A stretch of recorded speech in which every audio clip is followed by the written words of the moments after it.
실제적인 노력 창출해내는 데는 그다지 성과를 못 보이고 있다. 이 점을 좀 저희가 한번 눈여겨봐야 될 것 같고요. 그 원인은 이제 어디에 있을까는 한번 같이 고민해봐야 될 것 같습니다. 근데 외면적으로 보여지는 것보다 실제적으로 이 문화산업 분야에서 광주가 앞서고 있지 못하다는 점을 저희가 좀 한번 인식해야 될 것 같습니다. 그 다음에 연도별 매출액 현황인데요. 광주가 이제 약간씩은 늘고 있지만 아까 보신 것처럼 타 지역과 비교해 볼 때 이게 광역 단체 중에 울산을 제외하면 광주가 가장 마지막 위치입니다. 울산 위에 있는데 뭐 지역 매출은 울산이 광주를 훨씬 앞서고 있지만 총 매출은 그렇지만 문화 분야에서도 결코 광주가 앞서고 있지 못하다. 다른 지역에 비해 인구 뭐 비슷한 대전이나 혹은 대구는 저희보다 인구는 많습니다만 이런 지역과 비교해도 앞서고 있지 못하다는 점이 좀 안타까운 현상입니다. 그래서 이건 이제 우리 그 지역별 총 생산인데요. 광주가 여기에 있습니다. 이게 2016년도 광주가 총 생산한 게 이제 33조쯤 됩니다. 1년 광주 지역이 총 매출한 생산액이 33조쯤 되는데 아까 보신 것처럼 광주 지역이 문화 콘텐츠에서 한 8,600억 되니까 33조에서 한 2% 내지 한 3% 정도를 문화 분야가 이제 했다는 것이죠. 그래서 그 점은 우리가 괜히 많이 강조했던 거에 비해서 실제적인 성과치로 들어오는 것은 별로 없었다라는 점을 좀 안타까운 것 같습니다. 그래서 이제 왜 이런 현상이 벌어질까 전에 예를 들면 전당을 만들었을 때 그리고 이제 재작년에 이제 완공을 하고 개관식을 했습니다만 그 당시 전당이 과연 그러면 우리 지역에 얼마 많은 경제적 효과를 줄 것이냐라는 질문에 대해서 문화부에서는 이렇게 얘기를 했었어요. 사회문화적 파급 효과는 뭐 그렇다 치더라도 경제적 파급 효과를 고용 창출, 그다음에 뭐 관광산업, 문화산업 활성화, 동반성장 이런 창조력을 증진하겠다고 해서 고용 창출이 약 3만 6천 명 정도 할 수 있고 직접 고용도 한 1,000명 정도 한다 이런 얘기를 했었고 그다음에 이런 파급 효과를 통해서 약 2조 7천억 정도의 생산 유발 효과를 낼 수 있을 것이다라고 얘기를 했었습니다. 근데 앞에서 보신 자료에 의하면 이것은 전혀 현재 이루어지지 못하고 있는 상황입니다. 그 원인은 어디에 있을 것이냐? 예를 들면 아시아문화 전당 내부에 있을 수도 있고 혹은 또 우리 광주의 조건이 있을 수도 있겠지만 이때 주장한 것과는 전혀 매치가 안 되는 현상이 지금 광주에 벌어지고 있다라는 점이고요. 또 하나는 이건 정부문화산업진흥원에서 2015년에 목표로 낸 건데 여기를 잘 보시면 죄송합니다. 제가 이거 스캔을 좀 잘못 봤는데 매출을 1조 3천억까지 하겠다고 하고 고용 창출을 14,000명 하겠다고 했습니다. 근데 앞에서 보신 것처럼 아직 우리가 매출이 1조가 못 되고 있습니다. 8,600억 정도니까 이런 점에서도 좀 이 목표치 혹은 기대치를 못 따르고 있는 것이 오늘의 광주의 이 문화산업 혹은 문화 콘텐츠 산업의 현상이라는 것이죠. 또 마찬가지로 우리 지역이 이 예향 혹은 의향, 미향 이렇게 얘기할 때 예향으로서 가장 꼽는 요인 중에 하나가 문화예술 활동 인구가 많다는 것이죠. 여타 지역에 대해서 그런 것들이 지표로도 보여집니다. 예를 들면 이제 각 그 지역별 모집단을 문화부에서 이제 예술인 실태 조사를 하기 위해서 모집단을 했을 때 광주 지역이 뭐 문학 분야, 그다음 미술 분야는 여타 지역에 비해서 가장 많이 나옵니다. 그러니까 그 정도로 광주 지역에 미술 분야 활동하시는 예술가들이 많다는 증거죠. 공예 뭐 쭉 사진 이렇게 쭉 나오는데, 그러니까 예술인의 분포를 보시면 아까와는 정 다르게 다른 자치체보다 더 많죠. 그러니까 문화예술 특히 예술 활동을 하시는 분은 많지만 실제 이분들의 생활 이런 것들이 문화 분야의 일자리들이 충족치 못하거나 생산력이 낮기 때문에 상대적으로 열악한 상황에 처해서 예술 활동을 하고 있다고 볼 수 있습니다. 그래서 문화부에서 이렇게 봤을 때요, 좀 뭐라고 할까요? 좀 안타까운 이 자료인데 예술 활동의 수입이 중앙값은 이제 표준 지역 중앙값이 나옵니다. 한 300만 원이고 평균값은 1,200만 원인데 이렇게 평균값이 올라가는 이유는 아주 소수 잘 나가는, 그러니까 여기에는 이제 뭐 방송 활동이랄지 혹은 아주 소수의 잘 나가는 작가들이 포함되어서 금액이 올라갔지, 대다수의 작가들은 사실 굉장히 어려운, 예술인들은 굉장히 어려운 경제적 현실에 처해 있고, 앞에 통계를 우리가 같이 연상해 보신다면 광주에서 활동하는 예술인들은 더 어려운 상황에 처해 있다라고 이제 저희가 추측할 수 있을 것 같습니다. 마찬가지로 1년 가구의 총 수입이 중앙값이 4천인데 평균이 아마 이 정도 갑니다.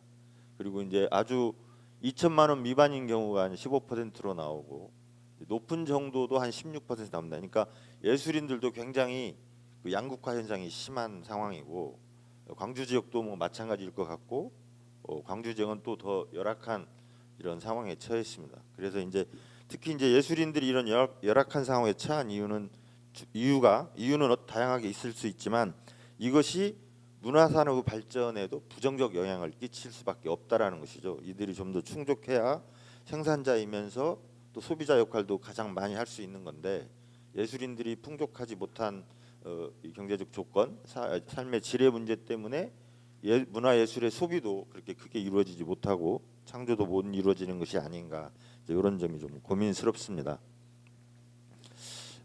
반면으로 이제 예술 활동 하시는 분들은 이제 본인의 일 혹은 자기의 일에 대한 가치를 가장 높게 평가하고 싶습니다. 그러니까 어려운 생활을 유지하고 있지만 그래도 나는 나의 예술 활동에 대해서 만족하고, 그런 만족감이나 행복감 때문에 일을 꾸준히 자기 예술을 창작 행위에 이제 하고 있다라는 이런 자부심을 갖고 계시는데, 뭐 이건 우리 지역도 마찬가지라고 생각합니다. 근데 그것만 갖고 계속 평생을 살아가는 데는 상당한 이제 어려움이 있고, 그래서 이 우울감에 빠지시는 예술가들도 상당히 나타나는 것이 이제 오늘의 현상입니다. 광주도 뭐 마찬가지라고 보여집니다. 그래서 이제 어떻게 하면 좋을까라는, 특히 이건 예술 분야에서 나온 설문조사에 나온 건데요.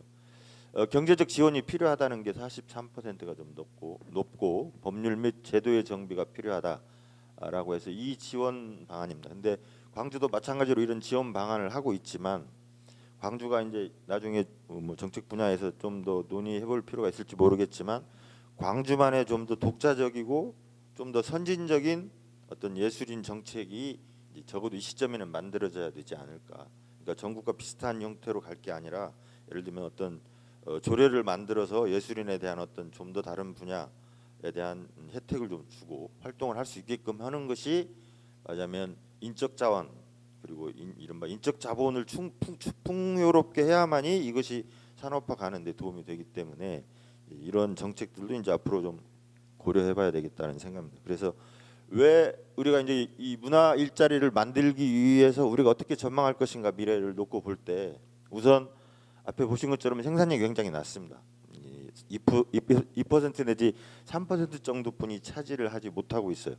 향후 광주가 인구 140만, 150만이 이제 또 그 정도 인구가 살아갈 때 필요한 캐파가 10개가 필요하다면, 적어도 아시아 문화 중심 도시를 표방하는 광주로서는 그 10개의 캐파 중에 한 2개 정도, 한 20% 아니면 이 정도는 감당해 주는 것이 필요할 것 같은데, 그렇게 하려면 훨씬 더 많은 우리의 노력이 필요할 것 같습니다.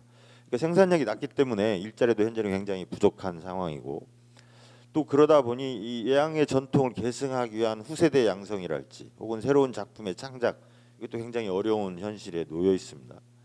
그리고 그러면 따라서 이제 새로운 비전을 과연 우리가 만들어낼 수 있을까, 이런 상황을 적어도 15년간 거쳐오면서, 그래서 청년층이나 후속 세대도 사실 광주보다는 다 다른 지역, 특히 이제 수도권 지역으로 많이 나가서 자기의 꿈을 펼치려고 하기 때문에 지역에서는 더 어려운 상황에 처할 수 있다. 이제 위험치에 거의 도달해 있는 거 아닌가, 이런 생각이죠.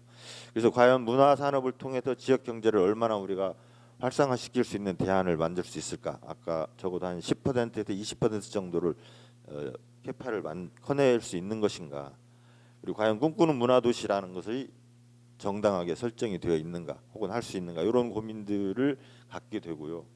그다음에 시민들의 문화 의식이나 문화 향유 수준은 과연 또 어떠한가? 이게 당연히 경제적 문제하고 연결이 되지만, 그럼에도 불구하고 문화 향유나 문화 소비가 높아질 때 또 생산과 창조도 늘어갈 수 있기 때문에, 이것이 이제 선순환 구조로 갈 수 있는 틀은 어떻게 만들 수 있을까 이제 이런 것들이 저희가 계속 고민을 가져 해야 될 문제 같습니다. 근데 그러면 그 이유는 무엇일까 이제 이런 고민이 좀 들었는데요. 우선은 기본적으로는 이제 자원과 지원의 부족을 이제 가장 먼저 들 수 있겠습니다. 기본 광주가 갖고 있는 생산력이 너무 낮기 때문에 그 문화 분야에 쓸 수 있는 재원이 한정적이다는.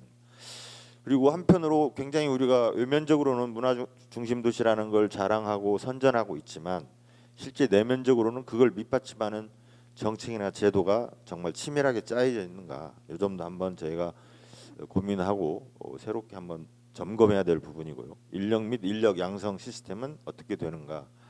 혹은 광주라는 도시가 이 예술 활동이나 문화 산업을 하기에 혹시 부적합한 건 아닌가? 우리의 선택이 과연 올바란든가? 이제 이런 것도 한번 깊이 고민해 볼 거고. 리더십은 뭐 광역이든 기초든 간에 일정 정도 리더십들이 문화 분야를 어떻게 보고 있는가? 문화 산업을 어떻게 증진하려고 고민하고 있는가? 치중하고 있는가? 이런 것들도 한번 우리가 고민해봐야 될 문제고, 아니면 이 모든 것이 다 얽혀서 우리 광주를 좀 힘들게 하는 건 아닌가? 이 점도 한번 생각해봐야 될 것 같습니다. 좀 더 이제 구체적인 말씀을 좀 하나 더 드리자면, 첫 번째로 광주가 이 문화를 통해서 좀 더 생산력을 확보하고 일자리를 창출하려면 가장 먼저 해야 될 일이 저는 시티 연구원을 가져와야 한다고 생각합니다. 시티 연구원을 설립하는 작업은 거의 10년 가까이 되었습니다. 그래서 노무현 대통령 때 설립을 이제 지시가 되었고, 뭐 이명박 박근혜 때도 다 시티용을 하겠다고 얘기들을 했어요. 자기들이 대통령으로서 공약도 하고 실천도 했지만 이게 굉장히 쪼그라들어 왔습니다. 요 액수가 요 지스타 안에다가 한국문화기술연구소, 저희는 연구원이라는 틀로 좀 거대한, 당시 계획서에 의하면 전문 인력만 해도 한 400명, 박사급 인력을 한 300에서 400명 정도가 모여서 전문적으로 이른바 컬처 테크놀로지를 연구하는 이 집단을 연구원을 만들어서 말하자면 서포트를 할 수 있는 기능을 갖추자고 이 플랜을 짰는데, 실제 온 것은 뭐 이때 여기 보시면 여기 예산이 한 뭐 그때 뭐 몇 억 정도뿐이 안 왔습니다. 그래가지고 조그맣게 만들어 갖고 있어가지고 이것도 그냥 저 구석에 있어서 무슨 일을 하는지 또 무슨 일을 해 왔는지 다 관심도 없는 몇몇 사람이 그냥 이런 형태가 되어버려서 이게 좀 안타까운 상황입니다. 그래서 다시 했음에도 불구하고 예비 타당성에서 뭐 안 되네 어쩌네 갖고 이 정도 가지고 뭐 얘기를 했습니다. 그런데 다행스러운 것은 이번 문재인 정부에서도 다시 한번 대통령 공약 사업으로 설립 지시를 했습니다. 그래서 지금 시에서 열심히 노력하고 있지만 빠른 시일 내에 이걸 확정하고 시티 연구원을 광주로 가지고 와서 유치하는 것이 가장 먼저 할 일이 아닌가 생각이 됩니다. 그래서 차기에 광주를 책임질 수 있는 자리에 들어가신 분은 뭐 다른 분야도 굉장히 중요하겠지만 문화 분야에서 우선적으로 해야 할 일 중에 하나는 바로 여기에 굉장히 역량을 좀 치중해야겠다 이런 생각입니다. 왜 그러냐면 시티 연구원이 제대로 들어와서야만이 이 세 개 축, 이 트라이앵글이 완성될 수 있다고 생각합니다. 지금 정보문화산업진흥원이 광주에 있습니다. 그리고 앞에서 보신 것처럼 나름대로 뭐 1조 이상의 매출을 하겠다고 노력은 해왔지만 사실 여기서는 새로운 원천 기술을 개발하거나 R&D 기능이 없기 때문에 좀 어려운 상황입니다. 그렇기 때문에 이게 반드시 필요한 것이, 그래서 이쪽에서 새로운 기술들을 개발해서 이쪽으로 넘겨주면 여기서 이걸 가지고 이제 예를 들면 청년 창업, 인큐베이팅 사업이나 이런 것들을 다양하게 펼 수 있을 거기 때문에 이게 반드시 필요하고요. 또 하나는 지금 전당에서 요 정도 이 관련할 수 있는 게 이제 창조원인데, 현재 창조원 구조가 뭐 랩을 몇 개 갖고 있고 하지만 아직 이 분야를 집중하고 있지 않습니다. 그래서 거꾸로 전당은 아시아와의 교류 문화 이런 역할을 한다면 그 기술력들을 여기서 보강해 줘야 됩니다. 그래서 그렇게 되면 이 세 축이 그래도 어느 정도 안정된 틀을 가지면서 상호 연계가 되고 시너지 효과를 가질 수 있다고 봅니다. 그러니까 국가적 차원에서도 당연히 이것을 광주에 집중시켜야 아시아문화 전당 이렇게 고리를 가지고 국가적 과제, 예를 들면 컬처 테크놀로지를 더 높은 수준으로 끌어올려서 지역의 문제도 해결하면서 국가적 과제도 해결하는 이러한 형태로 이것을 자꾸 이제 다른 지역도 가져가려고 하거든요. 예를 들면 대전에서는 카시트가 있기 때문에 우리가 이걸 하겠다. 뭐 서울은 기본 우리가 그 DMC 중심으로 해야 한다. 뭐 이런 주장을 하고 있지만 실제는 이 국가가 투입해서 만든 뭐 2조 가까이 만든 전당과 광주에 있는 이게 광주 정보문화산업진흥원이 아까 말씀드렸지만 지역 광역 자치단체 중에서는 가장 일찍 만든 기관입니다. 여기를 본따서 전주도 만들고 뭐 강원 춘천도 만들었는데 지금은 오히려 그쪽은 잘 나가고 있는 춘천은 이제 애니메이션 중심으로 많이 크고 있는데 만화 이게 우리도 그런 특성화를 가지려면 이게 반드시 같이 결합해 줘야 되겠다. 그래서 적어도 이런 4가지 정도 효과 문화기술에 대한 R&D를 통해서 시장을 선점할 수 있는 효과와 지역 문화산업체 연계 및 민간기업 유치가 된다는 것이 여기서 신기술들이 자꾸 나오고 기업들이 필요한 기술이 되면 당연히 이 기술력을 보고 민간 기업체들이 올 거고 만들어질 겁니다. 그래서 그런 점에서도 반드시 이게 1번 과제로 되어야 되겠다는 이제 개인적 생각이고요. 그러면 이 CT연구원에서 무엇을 할 건데라고 하면 요구되는 문화기술은 이런 기술들입니다. 지금 CGI 이건 어느 정도 되어 있고요. AR, VR도 지금 이제 많이 하고 있습니다. 그다음에 휴머니티 뭐 이런 기술들이 현재 요구되는 기술들이고 이런 기술들이 요 분야들을 다 서포팅하면서 이런 형태로 생태계를 구축하면서 적어도 광주가 문화산업을 진흥하고 좀 더 욕심 부린다면 선도할 수 있는 형태로 나아가야 된다. 그리고 요구되는 기술들은 이런 여러분 잘 아시는 실감형 컨텐츠 혹은 뭐 요즘 유행하는 IoT 뭐 이동 착용형 웨어러블 할 수 있는 이런 것들을 다 요구하고 있고 일부분에서는 이런 것들이 실제 구현되고 있기 때문에 이 속도감 있게 이 기술들을 나아가지 않으면 우리 지역이 뒤처질 뿐 아니라 우리 나라 자체가 국가의 이 문화 기술력이 뒤처지는 상황이 올 거라고 보여집니다. 이건 뭐 다 아시는 거니까 좀 넘어가는데 왜냐면 앞에 이제 콘텐츠 산업과 문화 산업 때문에 말씀을 잠깐 넣습니다.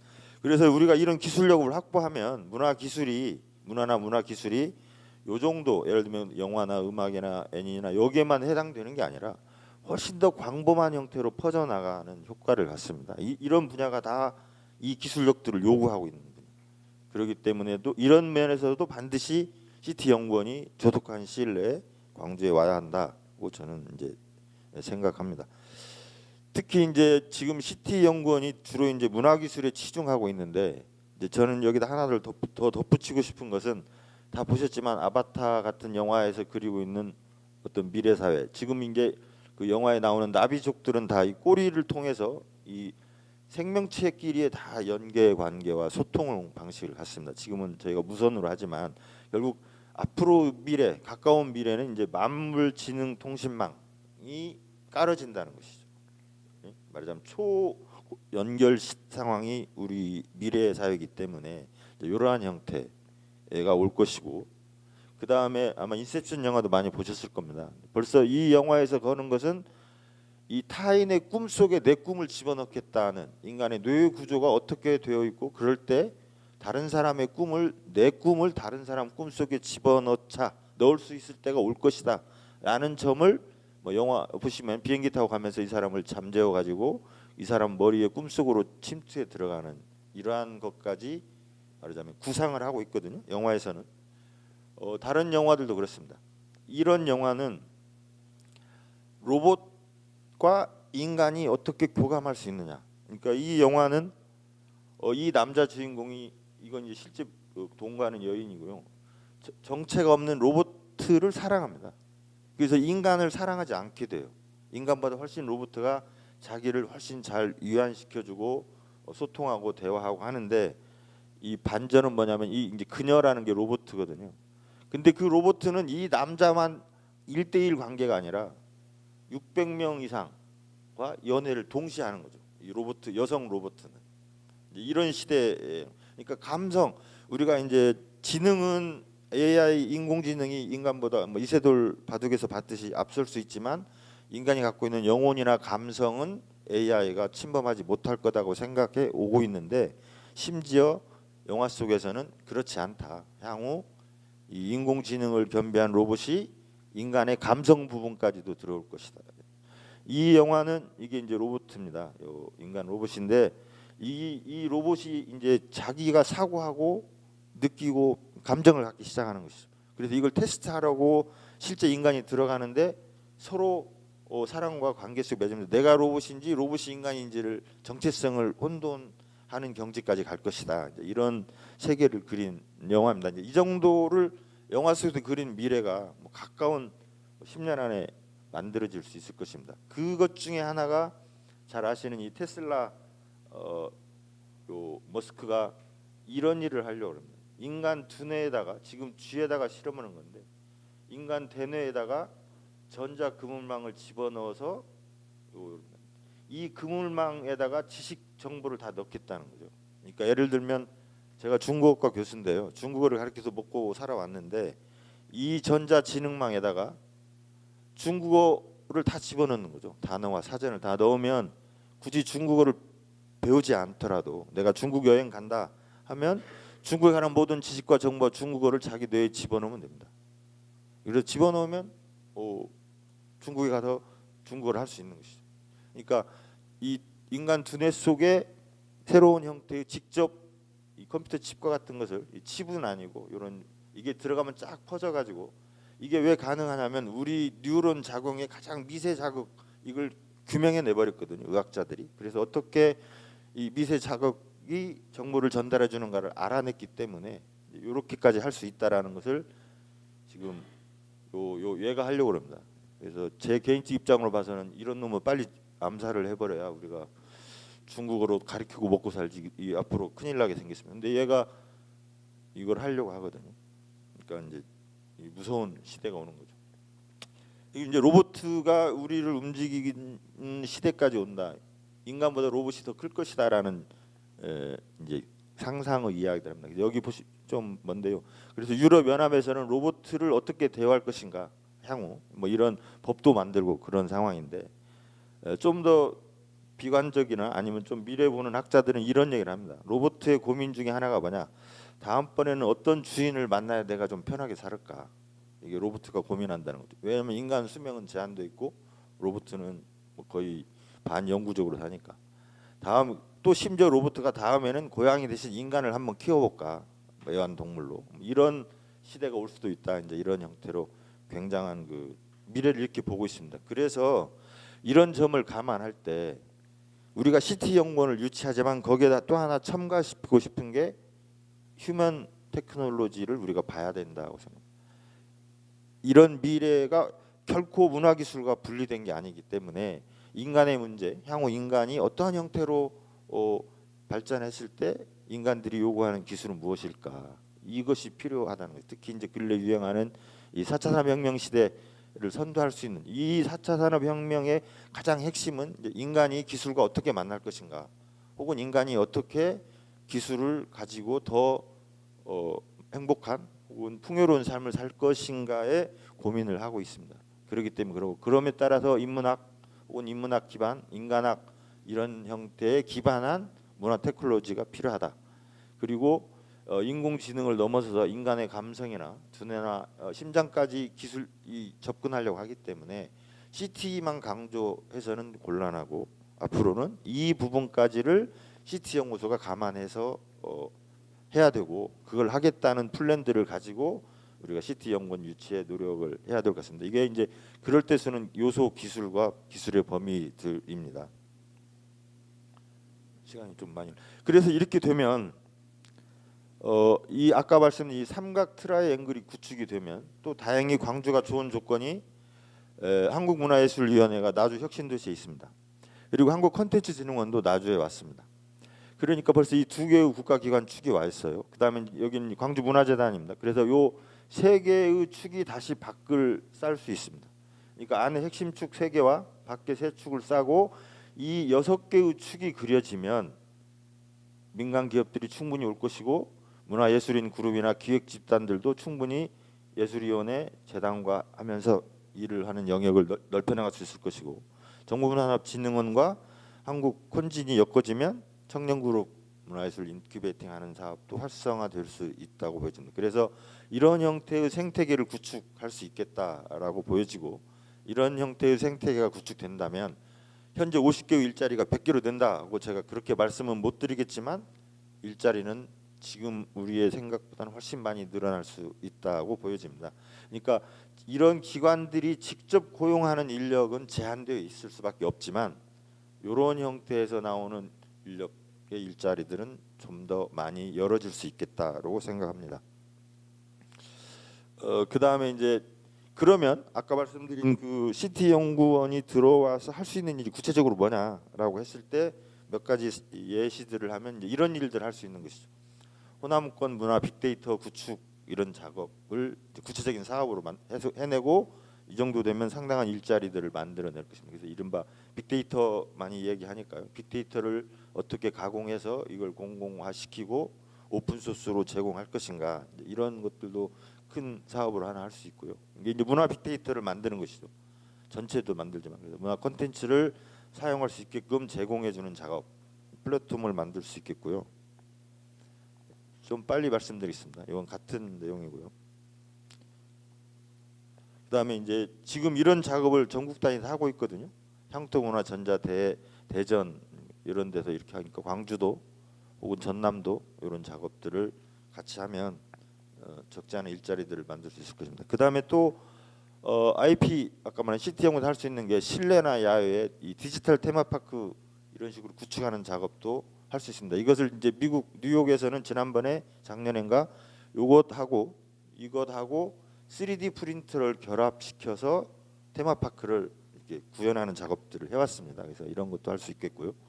그다음에 이제 이 VR 가상현실 이런 걸 가지고 여기 보시면 2030년에는 이 정도로 규모가 커질 거라고 예상을 하고 있습니다. 지금 재단에서 미디어 창의 도시 때문에 일부 소수 VR 이걸 이제 시연 이렇게 보여주고는 있지만 이 기술력이 이제 앞으로 굉장히 더 시장이 커지고 많이 발달할 것입니다. 이런 것들을 다 CT 연구원에서 커버해 주면 되는 것이죠.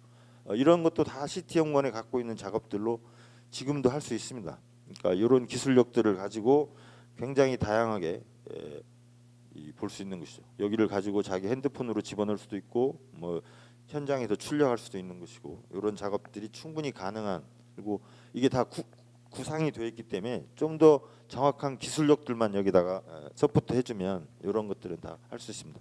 예를 들면 광주시 같은 경우도 이러한 형태로 가상현실로 해볼 수 있죠.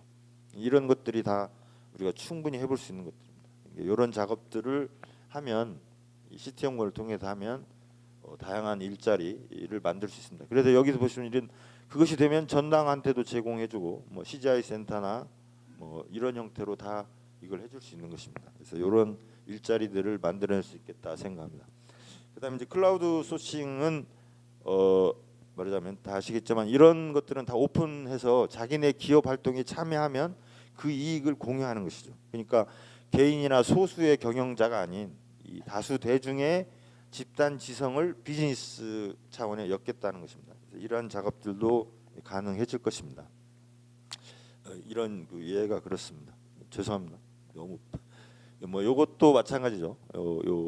이런 형태로 라이센스를 독점하는 게 아니라 라이센스를 오픈해 가지고 함께 공유함으로 해서 오히려 더 사회적 가치를 높이자 이런 개념들을 갖고 일을 합니다.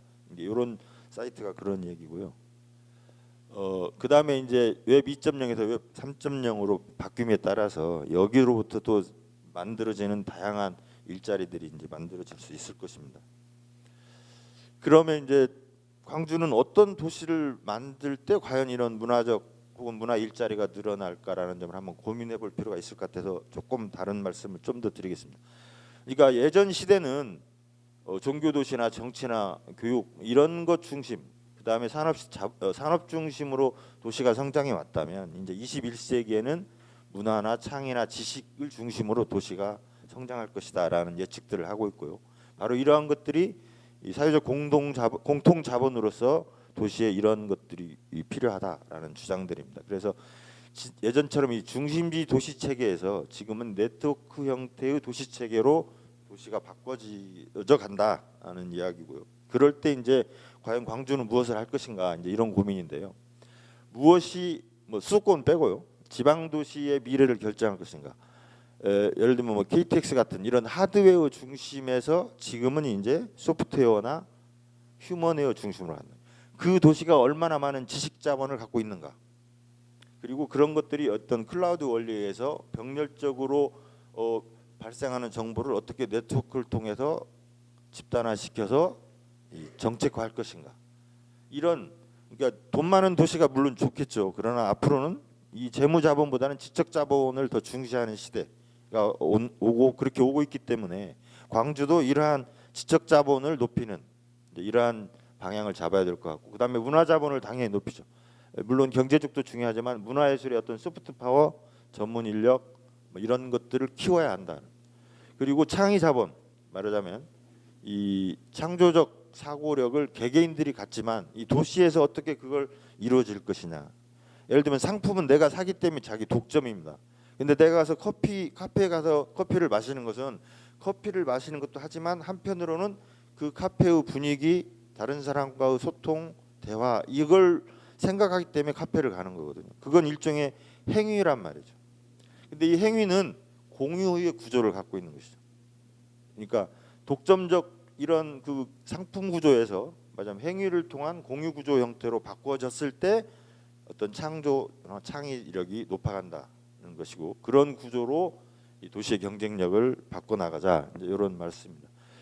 그런 것 중에 하나가 제가 근래 좀 꽂혀 있는 것이 이 책방입니다. 일본에 있는 치타야 서점이라는 건데 서점이 뭐 여러 개 있습니다.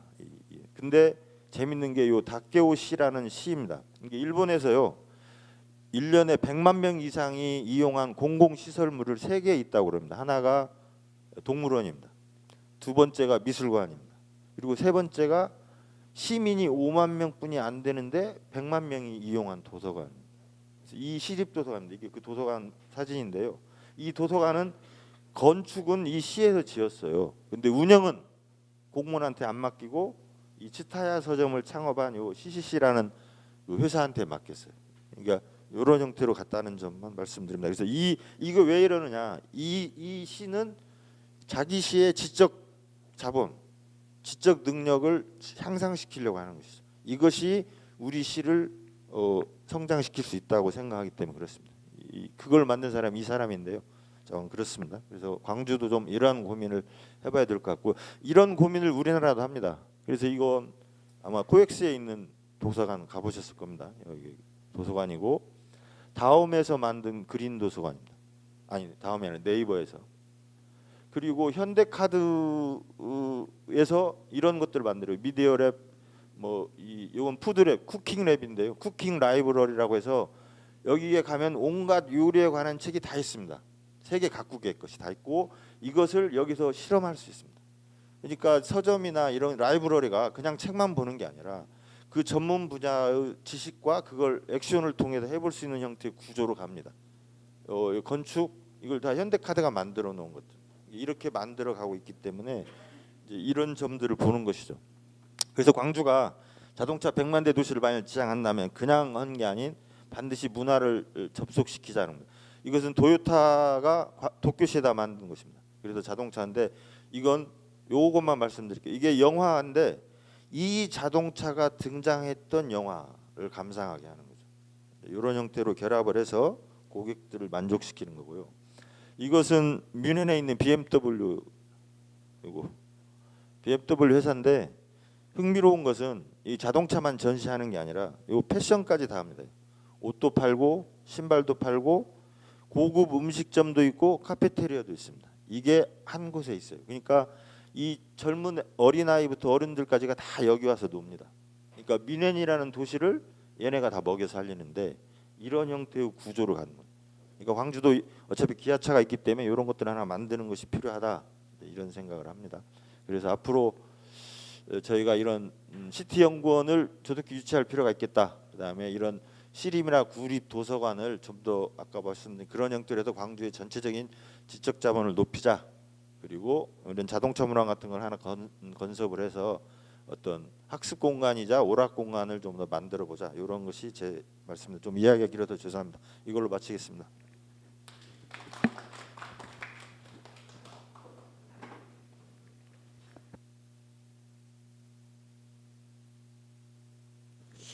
예, 수고했습니다.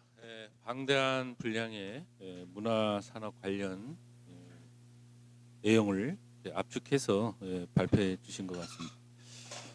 평소에 문화 또 많이 활동도 하시고 또 연구도 많이 하시고 또 그래서 그런 결과가 이런 좋은 발표 자료가 되지 않았나 이렇게 생각을 합니다.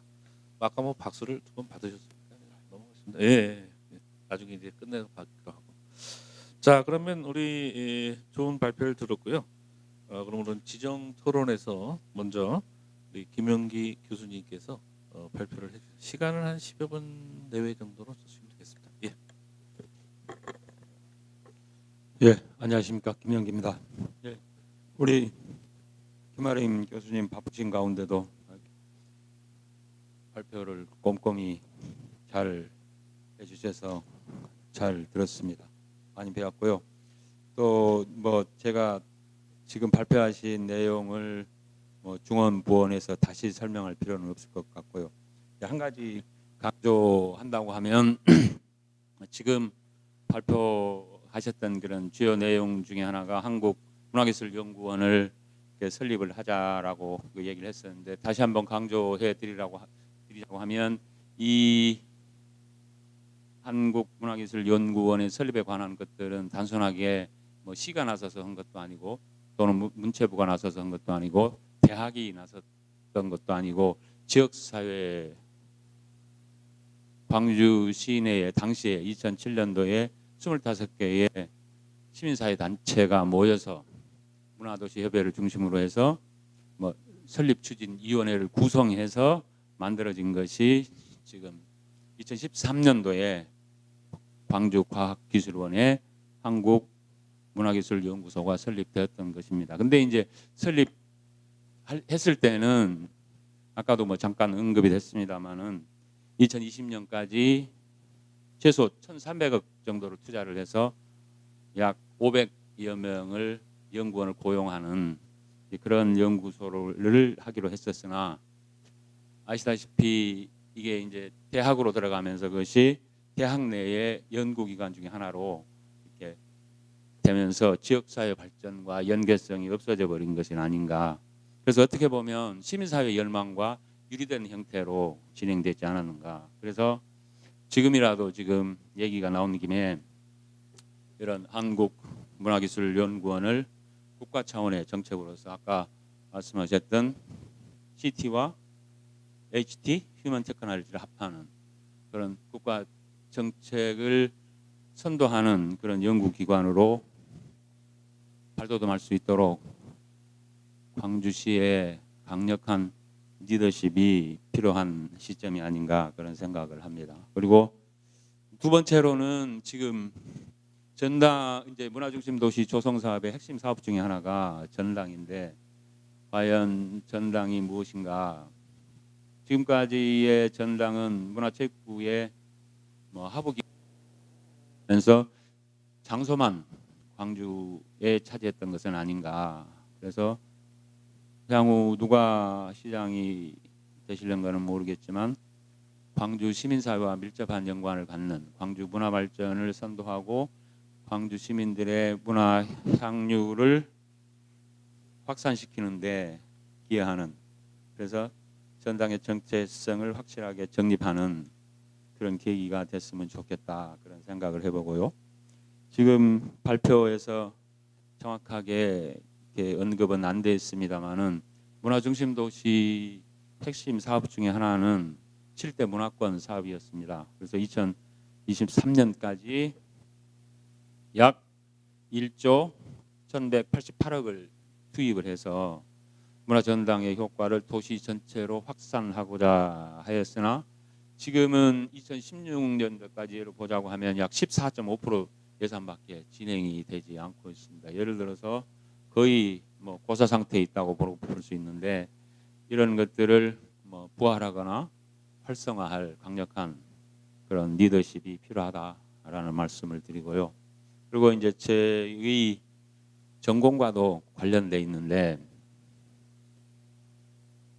미래형 그 아시아 문화 중심 방송을 설립을 하자. 그래서 아시아가 또는 광주가 갖고 있는 각종 문화 콘텐츠를 개발해서 제작하고 송출하고 그러한 플랫폼을 하나 만들자. 그리고 지금 한국문화기술연구원이 생긴다고 하면 거기서 개발된 각종 아까 뭐 VR 신기술들을 시연하고 홍보하는 그런 플랫폼이 될 수도 있지 않는가.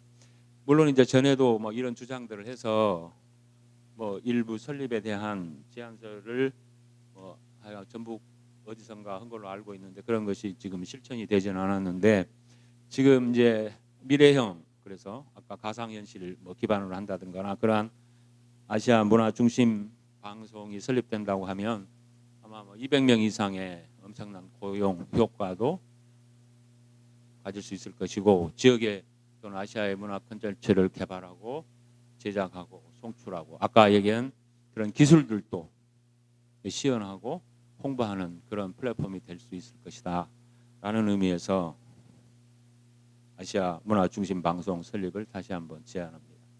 네, 이것으로 마치겠습니다. 예. 예, 고맙습니다. 예, 뭐 저도 뭐 관여돼 있고 뭐 합니다만 어쨌든 저희가 지속적으로 문화 산업 크게 봐서는 문화 산업 좁게 보면 이제 문화라는 타이틀 속에서 다양한 사업들을 제안하고 또 역할을 할 기능과 그다음에 그런 걸 했음에도 불구하고 다시 한번 이렇게 리뷰가 되고 또 생각이 나는 것 같습니다. 어쨌든 우리 그 김아린 교수님 말씀하신 CT 연구원에서 한 생태계 구축을 위한 어떤 그런 신기술을 만드는 R&D 센터가 있어야지만 이 생태계의 어떤 전반적인 기능을 할 것이고 또 전당의 활성화 문제 또 도시 전체로 가는 확산하는 7대 문화권 또 그걸 줄여가지고 뭐 6대로 한다는 얘기도 있습니다만 그렇게 한다든지 그래서 또 미래형 일자리하는 새로운 주장이 아니고 사실 그 10년 전부터 계속 김현 교수님이 주장했던 것입니다. 그래서 아시아 문화 방송을 설립해서 한 200여 명의 이상의 고용 효과가 있는 또 홍보를 할 수 있는 어떤 좋은 그런 것도 해야 되지 않느냐라는 그런 말씀하셨습니다. 예, 고맙습니다. 자, 그러면 우리 다음에 우리 민인철 그 광주 전남 연구원의 책임 연구원님께서 마이크를 넘기겠습니다. 예. 네, 교수님 발표 잘 들었습니다.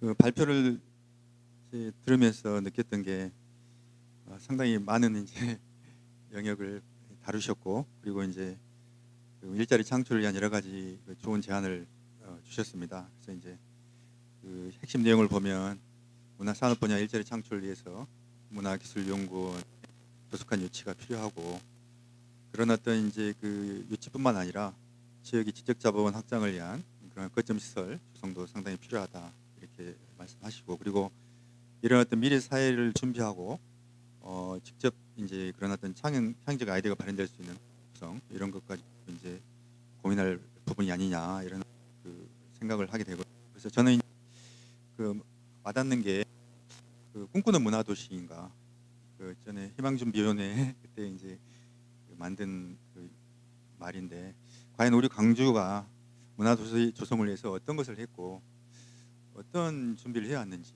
이런 것에 대한 어떤 고민이 필요한 시점이다는 것에 전적으로 동감합니다. 그래서 이제 문화도시 하는데 광주가 지금까지 이 문화도시 환경 조성을 위해서 어디에 방점을 두었는지 주로 말씀하신 바 같이 이제 하드웨어적인 그런 내용에 치중하지 않았느냐. 그래서 정작 시민들이 생활 속에서 행복한 삶을 누리고 문화적 삶의 질 제고에 문화도시 사업이 기여했는지 이런 것들을 고민할 필요가 있겠고 그리고 이제 그 민간 주도로 추진된다고 했지만 행정이 그런 어떤 간접 지원 영역에서 좀 뛰어넘는 그런 어떤 그 역할을 하지 않았는지 그리고 이제 시민들이 문화 소비자에서 생산자로 이제 역할을 할 수 있도록 하는 시민들의 문화의식 제고를 위한 그런 정책들이 제대로 추진되었는지 이렇게 반성할 필요가 있다 이렇게 생각되고요. 그래서 이제 저는 이제 제가 느낀 대로 이런 어떤 문화도시 조성을 위해서 필요한 어떤 뭐 여러 가지 정책 중에서 가장 중요한 게 행정에 있어서 관성적인 어떤 그 행태 이런 것들이 좀 개선이 필요하지 않느냐. 그래서 이제 관성적인 행정이 바뀌지 않고 새로운 사업이나 어떤 정책들이 도입되기가 상당히 어렵지 않느냐. 그래서 이제 그런 어떤 이제 시스템 개선이 필요하다. 이 시스템 개선을 위한 어떤 노력들 이런 것들이 이루어질 필요가 있겠다는 생각을 했고요. 그리고 소유자 중심 문화 정책을 얘기하는데 과연 그에 따른 어떤 여러 가지 그 실효성 있는 정책들이 이루어졌는지, 예를 들어서 뭐 시민 친화형 문화 공간이라든가 뭐 영화 콘텐츠 전시 체험 시설을 위한 그런 어떤 기반 시설 조성, 그리고 공동체 예술 뭐 확대, 이런 어떤 실제적인 그런 어떤 정책들이 지속적으로 간단 없이 추진되는지 이것들도 한번 꼼꼼히 살펴봐야 되지 않느냐. 그리고 이제 일자리 창출하고 이제 연관된 게 예술 소비 시장 형성인데, 과연 우리 지역에서 젊은 어떤 유망 스타 예술인 육성을 위한 어떤 그런 어떤 사업들이나 프로젝트들이 기관별로 이루어지는지 이런 것들도 좀 생각해봐야 될 것 같고, 그다음에 성장 단계별 예술인 지원이 잘 이루어졌는지, 중간에 많이 이제 포기하고 다른 길로 이제 직업을 바꾸는 그런 어떤 여러 가지 이제 상황들도 우리가 점검을 하고, 이런 어떤 성장 단계별 예술인 지원을 통해서 예술인들이 지속적으로 그런 예술인업에 종사할 수 있는 환경 조성을 위한 정책들도 필요하지 않느냐 이런 생각이 듭니다. 그리고 제가 고민을 해봤는데 되게 유로 관람 문화 정책이 아직도 좀 부족한 것 같아요. 그래서 이제 그런 어떤 시민의 의식을 제고시키기 위한 노력들, 그리고 이제 예술인 창작 환경 조성을 위해서도 말로만 복지했지만 실제적으로 조례가 제대로 시행되지도 않고, 복지를 위한 여러 가지 실제적인 어떤 임대료 지원이라든가 가령 예술인 임대주택 조성이라든가 여러 가지 그 어떤 예술인 파견 사업들 확대 이런 것들이 추진되었는지 좀 고민할 필요가 있겠다. 그리고 이제 이런 어떤 문화 사업들이 지속적으로 추진되기 위해서는 문화기관 간 협치 시스템이 있어야 되는데, 그런 어떤 시스템들이 잘 구동되고 있는지, 영역적 칸막이에 막혀가지고 협업이 잘 이루어지지 못하지는 않는지 이런 것들을 고민할 필요가 있겠다. 이런 것들이 좀 잘 어우러져야 교수께서 말씀하신 그런 어떤 문화 영역에서 일자리 창출도 가능하고 문화도시 조성을 위한 여러 가지 이제 환경들도 잘 구비될 수 있지 않느냐, 그런 어떤 느낌을 받았고요. 두 번째로 이제 제가 이제 영역을 구분해서 문화 산업적으로 이제 그 영역을 옮긴다면, 교수께서 말씀하신 시티 연구원은 정말로 문화 전당이 문화 발전소라면 누가 말한 바와 같이 그 시티 연구원은 엔진이다 이렇게 이제 생각이 되거든요. 그래서 이제 이 문화기술연구원 유치는 우리가 사활을 걸어서 당연히 이제 강제 유치를 해야 되는데, 지금 이제 시기적으로 좋은 게 국가에서 이제 그 4차 산업혁명 시대에 맞춰서 얼마 전에 이제 문체부에서도 그 이런 어떤 그 문화기술 개발을 위한 전담 연구 기관이 부재하기 때문에 시티 연구 개발을 위한 그런 어떤 전문화된 기관을 좀 설립하겠다, 그런 이제 그 정책을 발표를 했습니다. 그래서 이제 그런 어떤 트렌드가 이제 있다는 것을 우리가 이제 깨뜨릴 필요가 있겠고, 그리고 이제 미래 이제 그 시티 R&D가 상당히 유망한 분야거든요. 그래서 이제 뭐 영국의 투자은행 디지캐피탈에서는 이제 그런 어떤 체험형 콘텐츠, 교수님 말씀하신 그런 어떤 시장 규모가 상당히 기하급수적으로 이제 확장될 것이다 이렇게 예측하고 있는데, 그 문제는 뭐냐면은 항상 우리가 이제 팔로우라는 것이죠. 그래서 이제 리드할 수 있는 그런 어떤 원천 기술이나 이런 것을 이제 개발할 수 있는 그런 어떤 시티 연구원이 꼭 있어야 되는데, 그게 왜 광주에 있어야 되느냐, 그런 이제 당위성을 이제 우리가 잘 준비를 해야 되지 않느냐 그런 생각이 듭니다. 그래서 이제 그런 어떤 문화 콘텐츠 산업과 시티 연구원은 뗄래뗄 수 없는 그런 어떤 불가분의 관계를 가지고 있고, 그 미래 시티 기술은 또 4차 산업혁명 시대를 대비해서 체험형 실감형 콘텐츠 제작에 중점을 두고 이제 개발될 것으로 예상되기 때문에 이런 시티 연구원이 이제 설립되면 인력 양성이라든가 여러 가지 시장 형성, 그리고 이제 기업 유치에 엄청난 기여를 할 것이다 이렇게 생각이 됩니다. 그런데 이제 이런 어떤 시티 연구원이 왜 광주에 와야 되느냐? 너무 광주에 좁혀서 얘기를 하게 되면 이제 여러 가지 지역적인 것에 이제 그 좀 중점을 둘 수밖에 없기 때문에 이제 보다 포괄적으로 문화 전당이 있지만 이 기관이 국가적인 어떤 차원에서 R&D를 개발하고 이걸 세계 수출하고 지역의 문화 산업의 어떤 그 동력으로서 큰 역할을 할 수 있다는 그런 어떤 이제 논지에서 시작해가지고 광주의 여러 가지 여건이나 상을 비춰봤을 때 문화기술연구원이 광주에 설립되어가지고 이제 운영되는 것이 국가 차원에서도 유리하다, 이런 어떤 이제 논지를 펴는 것이 연구원의 어떤 유치를 위해서도 이제 그 필요한 전략이 아닌가 그런 생각을 해봤습니다. 그런 점에서 이 시티 연구원의 역할이라는 게 이제 영역도 했지만 뭐 몇 년 전에 원천기술 연구도 있고, 그다음에 뭐 문화기술 분야 표준화 연구, 그다음에 중소기업 기술 지원 이런 것들도 있고요. 그래서 이제 인력 양성 이런 것들도 있는데, 그 문화기술연구원에서 담당할 그런 어떤 컨텐츠에 접목할 기술 개발 영역 이런 부분들도 좀 꼼꼼히 따져가지고 정말로 이제 컨텐츠진흥원에서 하고 있는 R&D 그 지원 사업을 수혜해서 특화된 어떤 문화기술 개발을 할 수 있는 전문 연구원으로서 발돋움할 수 있도록 그런 어떤 영역을 잘 좀 정립해서 우리가 이제 좀 그걸 구분할 필요가 있겠다 이런 생각을 해보고요.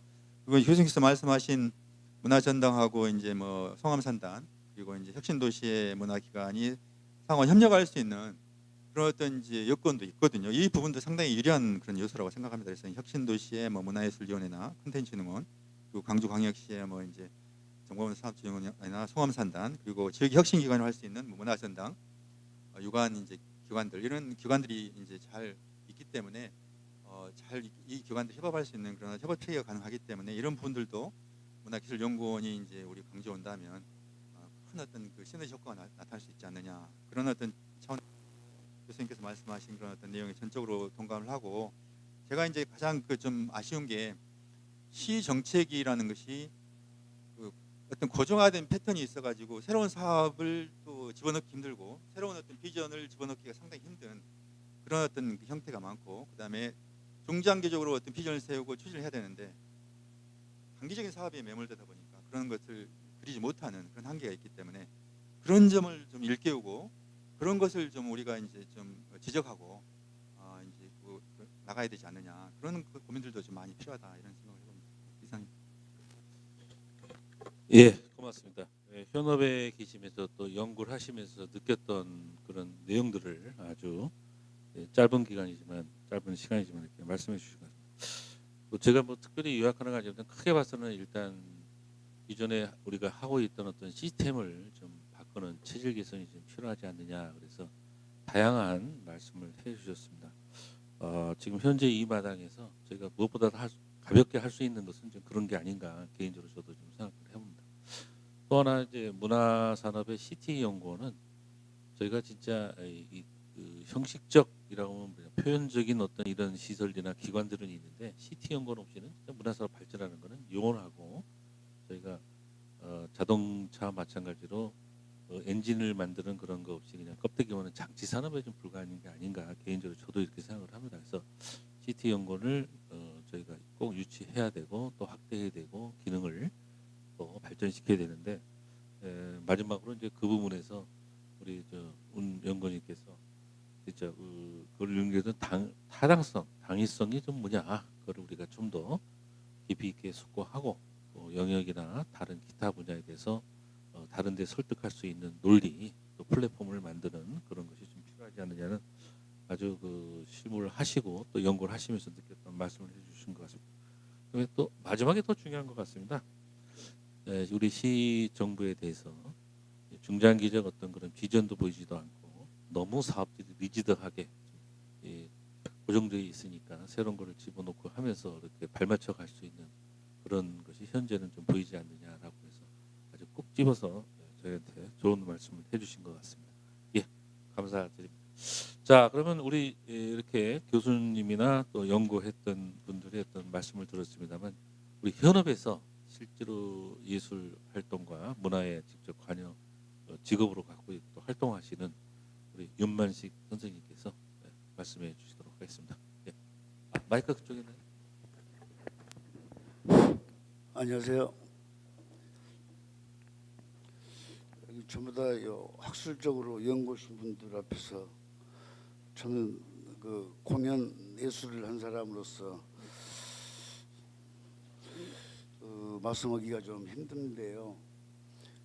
더군다나 오늘 말씀하신 게 문화산업 차원에서 일자리를 말씀하셔가지고 저는 순수 문화예술을 전공한 사람이라서 왜 순수 문화예술은 굶어 죽어도 되는가 좀 의심이 들기도 하는데요. 일단 제가 갖고 있는 소견만 말씀을 드릴게요. 문화산업 중에서 강주에서 지금 가장 김 교수님 말씀하셨다시피 잘 나가는 데가 강주 정보문화산업진흥원이에요. 거기 진흥원에서 내가 몇 번 거기를 방문했는데 문제가 뭐냐면 애니메이션이나 이런 등등의 작업을 할 수 있는 공간이 많이 있는데 그걸 다 채우지는 못해요. 사람이 없어요. 그리고 그다음 또 중요한 게 뭐냐면 거기서 작업하는 현장을 내가 몇 번이나 보고 취재도 하고 인터뷰도 했는데 다 좋은데 몇 년 있다가 다 떠나요. 그 떠난 이유를 물어보니까 자기네들이 작품을 열심히 해서 만들었는데 이게 상업화가 안 된다는 거예요. 돈이 안 된다는 얘기입니다. 그래서 이제 그다음 그 순서가 그걸 활용해서 돈을 버는 대기업하고 관계를 맺어야 되는데 안타까운 게 지금 여러분들도 뉴스에서 많이 들어봐서 아시겠습니다만은 대기업에서는 중소기업에서 가지고 있는 온천 기술을 같이 협업해서 이 사업을 해야 되는데 그냥 뺏어요. 그리고 핵심적인 인물 한두 명만 스카웃을 해요. 이렇게 불합리한 경영을 하고 있는 우리나라 대기업의 문제가 너무 심각한 것이 이 문화산업까지도 이렇게 침투돼 가지고 그런 안타까운 얘기를 굉장히 많이 들어서 그런 부분을 좀 시정했으면 좋겠다는 생각이 들고요. 그다음에 이제 내가 어차피 기초예술에 관여를 하고 있기 때문에 기초예술에 대해서 발전과 계승을 하기 위해서는 지금 현재 그 인간문화재들이 중요 무형문화재로서 등록이 돼 있는 정부, 그러니까 문체부에 등록돼 있는 인간문화재와 각 시군에 등록돼 있는 인간문화재가 구분이 돼 있는데요. 문체부에 등록돼 있는 정부에서 등록돼 있는 인간문화재들의 한 달 급료가 얼마인지 아십니까? 강희경 씨 아세요?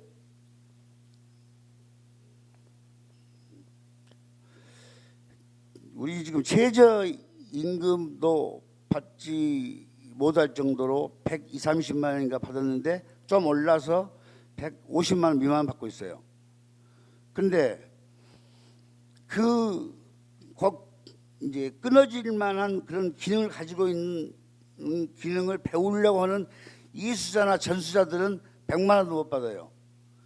그러면 이걸 누가 그걸 배우려고 노력을 하고 거기에 들어가냐 이 말이죠.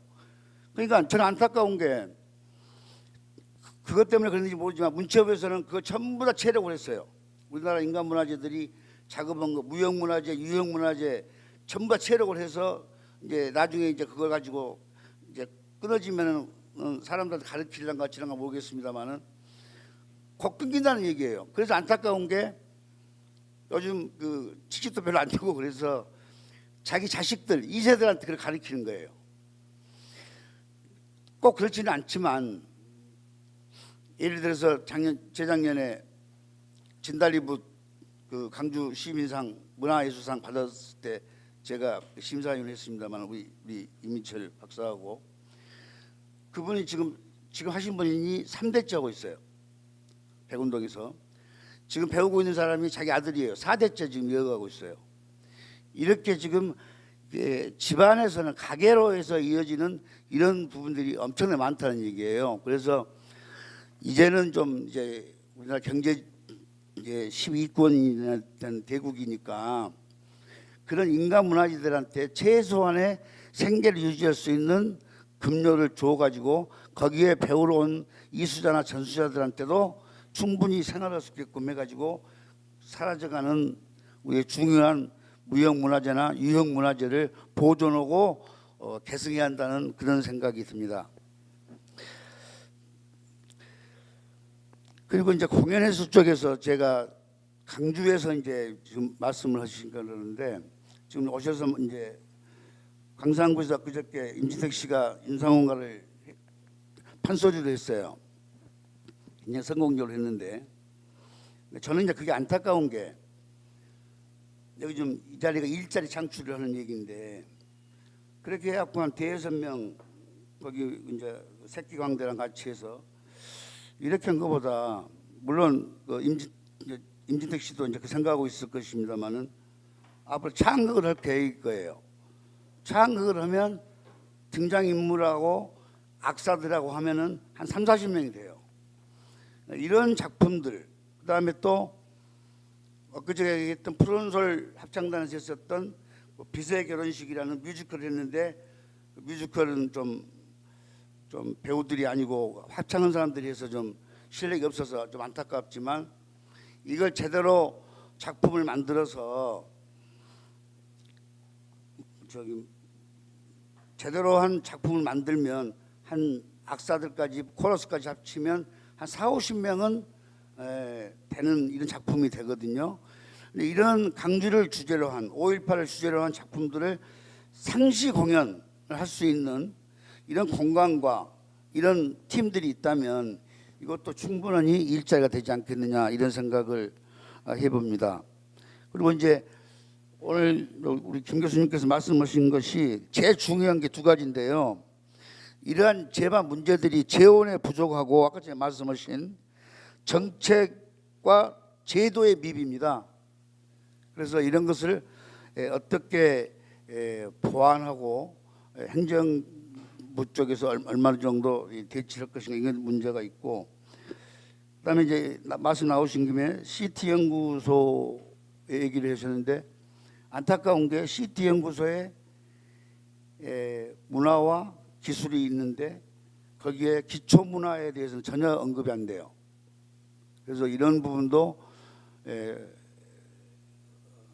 어떻게 배양할 수 있는 이런 어떤 항목을 하나씩 집어넣어도 괜찮다는 생각이 들고, 그리고 아시아문화 전당도 얘기를 좀 해야죠. 몇 달 전에 그 동숭동 예술의 집에서 도종환 장관하고 같이 청책이라는 프로그램을 했을 때 제가 질문을 했습니다.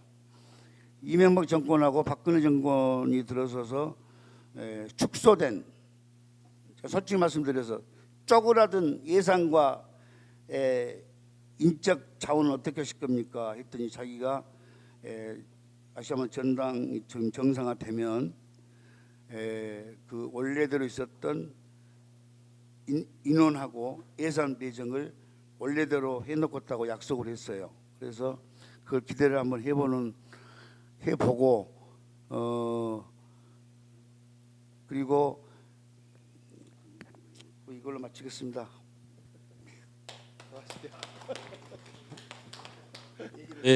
우리 선생님께서 감정에 좀 폭발치신 것 같습니다. 또 우리 들어보니까 진짜 저희가 문화 산업이나 발전의 어떤 미래 그런 방향만 얘기를 했지, 정작 중요한 기초 예술이나 실제로 예술을 담당하시고 생활하시는 그런 분야, 또 우리가 그거를 싹으로 해서 씨앗으로 해서 이렇게 키워야 되는데 그런 거에서는 저희가 너무 언급이 없었고 또 너무 좀 부재적인 어떤 그런 생각 속에 사는 것이 아닌가 이렇게 하시면서 더 말씀을 기대했는데, 어쨌든 우리 장관님이 저 하여튼 뭐 또 하신다고 하고 또 그런 미래의 어떤 그런 투자와 그런 것이 좀 있었으면 어떤가 개인적으로 저도 이렇게 생각합니다. 어쨌든 또 CT 연구원의 또 기초 문화를 배양할 필요는 진짜 무엇보다 절실하고 만들게 된다면은 저희가 하여튼 그런 곳에 운동하고 활동하도록 이렇게 하도록 하겠습니다. 하여튼 윤만 선생님 고맙습니다. 이렇게 또 바쁘신데 나와주시고 또 그러셨어요. 우리 그러면 저 마지막으로 지정 토론에 우리 그 황병화 교수님을 모시도록 하겠습니다. 우리 황 교수님은 문화 활동을 또 많이 하시고 또 사실 우리가 아시아 문화를 넘어서 전 세계로 어떤 그런 뻗어 나가는데 많은 또 그 활동과 역할을 해 주셔 왔었습니다. 우리 교수님 네. 부탁합니다. 네, 소개 감사드립니다. 방금 전에 우리 윤 회장님께서 말씀을 하시면서 마무리를 못하신 부분에 대해서 상당히 공감하는 부분이 많이 있습니다.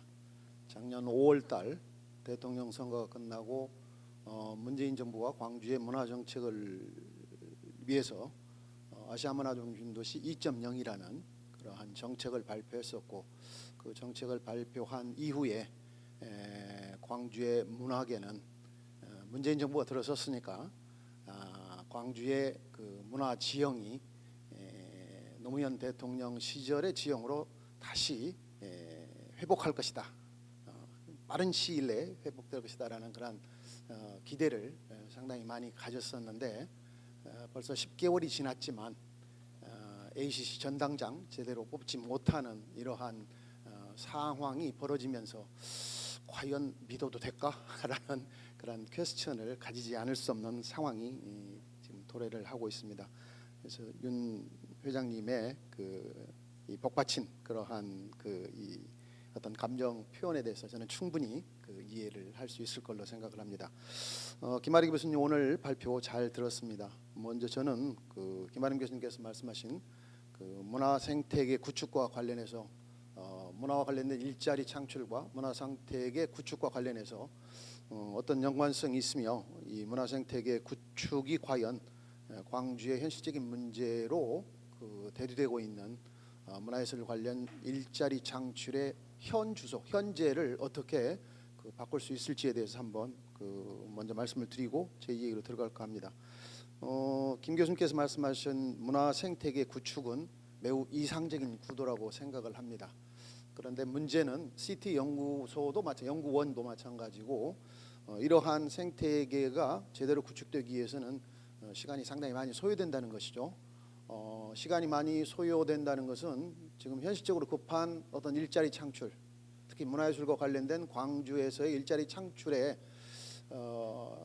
좀 더 어떤 실질적인 이득을 주기보다는 좀 더 기다려야 된다라는 그러한 어떤 메시지를 전달할 수 있고, 기다려야 한다라는 이 메시지는 다른 말로 표현을 한다면은 광주 시민들 중에 문화적 역량을 가지고 있는 사람들이 현실적으로 일자리를 가지고 생산자적인 입장에서 일자리의 창출에 기여를 해야 되는데 자칫 광주 시민들이 또다시 소비자의 입장으로 전환이 되어서 어떤 생산적인 일자리 창출과는 좀 멀고 거리가 멀고 좀 더 많은 시간이 걸리지 않을까 하는 그러한 생각을 가지게 됩니다. 그래서 저는 이런 미래적인 관점보다는 좀 더 현재적인 관점에서 과연 문화예술을 바탕으로 한 일자리 창출에 어떠한 그러한 이 어떤 정책이나 제안이나 아이디어들이 필요할까 하는 거기에 포커스를 맞춰서 광주 주민들이, 광주 시민들이 문화의 소비자가 아니라 문화의 생산자의 입장으로서 일자리 창출에 기여할 수 있는 거기에 포커스를 맞춰서 한번 말씀을 드려볼까 합니다. 이걸 위해서는 먼저 저희들이 좀 반성해야 될 부분은 반성을 하고 현재의 상황에 대해서 면밀하게 문제점을 지적한 다음에 어떤 변화나 아니면 미래를 좀 제시하는 그러한 부분이 되어야 되지 않을까 생각을 합니다. 그렇게 해서 저는 키워드를 한 4가지 정도로 잡아봤습니다.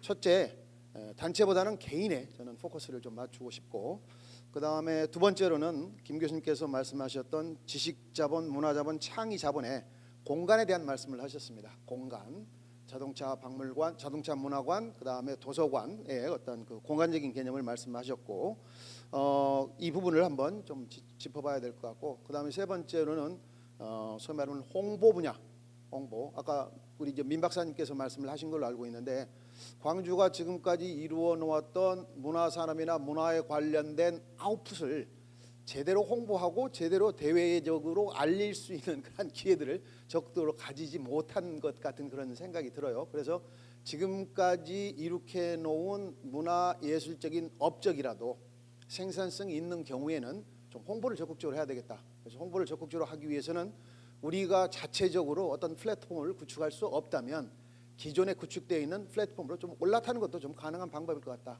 그래서 뭐 유튜브나 아니면 다음이나 네이버 이런 쪽에 광주가 지금까지 실현해 놓은 어떤 아웃풋을 좀 소개하고 그 다음에 그걸 홍보하고 확산시킬 수 있는 그러한 문화 게릴라들을 좀 양성을 하면 어떨까 하는 그런 생각이 들었고요. 그 다음에 세 번째로는 가장 시급하고 현실적인 문제고 아직까지도 해결이 되고 있지 않습니다만 브랜드 문제죠. 특성화 문제, 차별화 문제.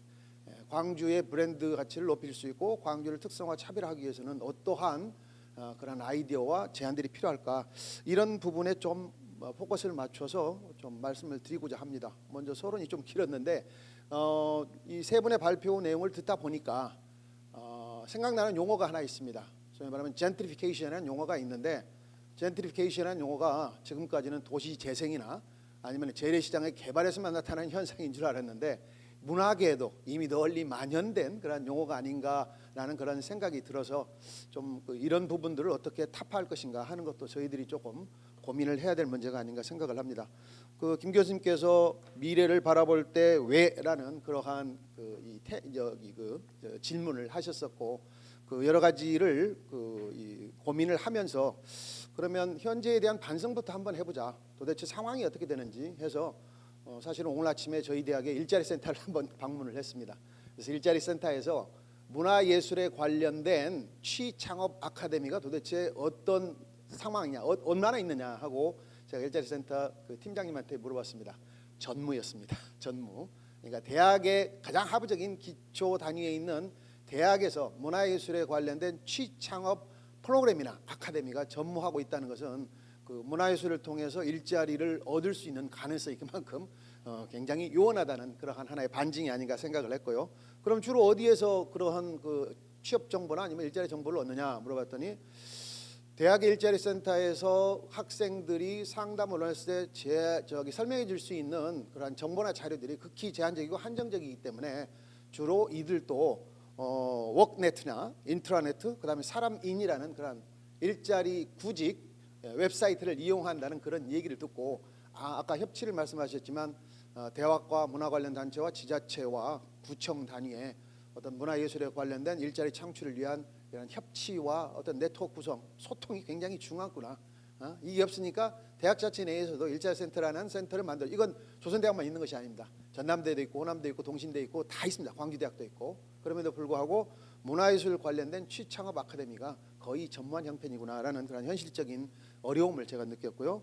광주광역시 홈페이지에 들어가봤습니다. 거기에서 일자리 창출에 관련된 내용들을 한번 살펴보니까 자동차 100만 대 생산기지 조성을 위한 일자리 창출 확대, 문화, 생체 부품, 로봇 등 미래 성장, 신성장 산업을 위한 일자리 확대, 아시아 문화 중심 도시 조성 등을 활용한 서비스 산업의 일자리 확대라는 문구만 나오지 실질적으로 문화예술에 관련된 직접적인 그런 일자리 창출은 청년 창업 미아이센터 활성화하고 청년 인턴제 등을 통해서 청년들에게 일자리를 제공한다는 그런 내용밖에 없더라고요. 그건 뭐 이해가 됩니다. 왜냐하면 다음 광주문화재단을 우리가 살펴보면 광주문화재단은 어떠냐? 시에서 직접 재원을 지원받고 있는 광주문화재단의 일자리 창출에 관련해서 한번 살펴보았더니 문화예술 동아리 활성화 지원이라는 사업이 있고요. 지역문화예술 특성화 지원 사업이 있고 생활문화예술 활동 단체 지원이라는 새 커다란 프로그램이 있더라고요. 거기 보니까 거의 대부분 상주 단체 지원, 지역 예술인과 단체 특성화 프로그램 지원, 그다음에 문화예술 분야에서 활동한 경험이 있는 민간 단체나 법인이 진행하는 다양한 장르 공연 전시 발간 교육 프로그램 등에 대한 지원 이렇게 되어 있더라고요. 이걸 생각하면서 그런 개인은 뭔가 개인이 이러한 단체에 소속되어 있지 않거나 개인이 자기가 가지고 있는 문화적 역량을 좀 생산적으로 발휘를 하면서 일자리를 만들어보고자 하는 이러한 노력을 가진 사람들에게는 과연 기회가 없단 말인가. 자기 자본만이 이런 사람들의 어떤 일자리 창출을 가능할 것인가 하는 그러한 의구심을 좀 가지게 되었습니다. 그 다음에 이제 곧바로 ACC 웹사이트로 들어가 봤습니다. ACC의 조직을 보니까 기획운영과 문화창조과 연구교육과 시설관리과 이렇게 돼 있더라고요. 그리고 주요 활동을 하고 있는 게 아시아문화연구소, 창제작센터, 국제교류, 라이브러리 파크. 그다음에 이들이 하고 있는 게 주로 아카이브 창제작, 전시공연, 교육, 어린이 프로그램을 운영하고 있어요. 그렇다면 여기에서 과연 광주에 주소지를 주고 있는 청년들이나 아니면은 문화적 인재들이 ACC에 가서 일자리를 얻을 수 있는 그러한 어떤 가능성을 얼마나 될까? 이 가능성은 지금까지 ACC가 광주에 어떤 역할을 했는지에 대해서 우리가 살펴보면은 충분히 가능한 얘기입니다. 뭐 결론부터 말하자면은 ACC가 광주 시민들을 위해서 일자리 창출한 그러한 사례는 거의 없을 뿐만 아니라 앞으로도 그럴 가능성은 별로 크지 않다라는 결론을 우리가 쉽게 도출을 시킬 수가 있죠. 그러면 ACC가 과연 광주에서 어떠한 존재이고 ACC가 광주의 문화 일자리 창출에 어떤 역할을 했는가? 거기에 대해서는 ACC 현 문제점을 파악을 해보고 앞으로 그 문제점을 어떻게 개선해야 될 것인지에 대해서 이 얘기를 하면은 쉽게 우리가 파악을 할 수 있습니다. 김현기 교수님, 그다음 민 박사님, 그다음에 우리 저 윤 회장님이 전부 다 ACC에 대해서 언급을 하셨습니다. 근데 ACC는 본질적으로 대수술이 필요한 저는 조직이라고 생각을 합니다. 이게 이제 문체부의 산하에 있기 때문에 광주시의 지배를 받지 않습니다. 그리고 광주 시민이 무슨 말을 해도 협치, 너희들 꽃방귀 뀌어라, 너희들 네 말대로 하라, 우리는 우리 길을 가련다. 이게 이제 ACC가 가지고 있는 현 위치라고 말씀을 드릴 수 있고, ACC가 아까 김아린 교수님 말씀하셨지만 ACC가 들어서면 경제적으로 3만 6천 명의 일자리를 창출하고 사회 문화적으로 2조 7,603억이라는 생산 유발, 한마디로 뻥이죠. 뻥. 자, 그렇다면 어떤 문제점을 가지고 있는가? 저기 ACC는 사실은 컨텐츠 개발, 업무 효율화, 내부 소통에서 많은 문제점을 드러내고 있습니다. 거버넌스 체계 구축에서도 굉장히 부족합니다.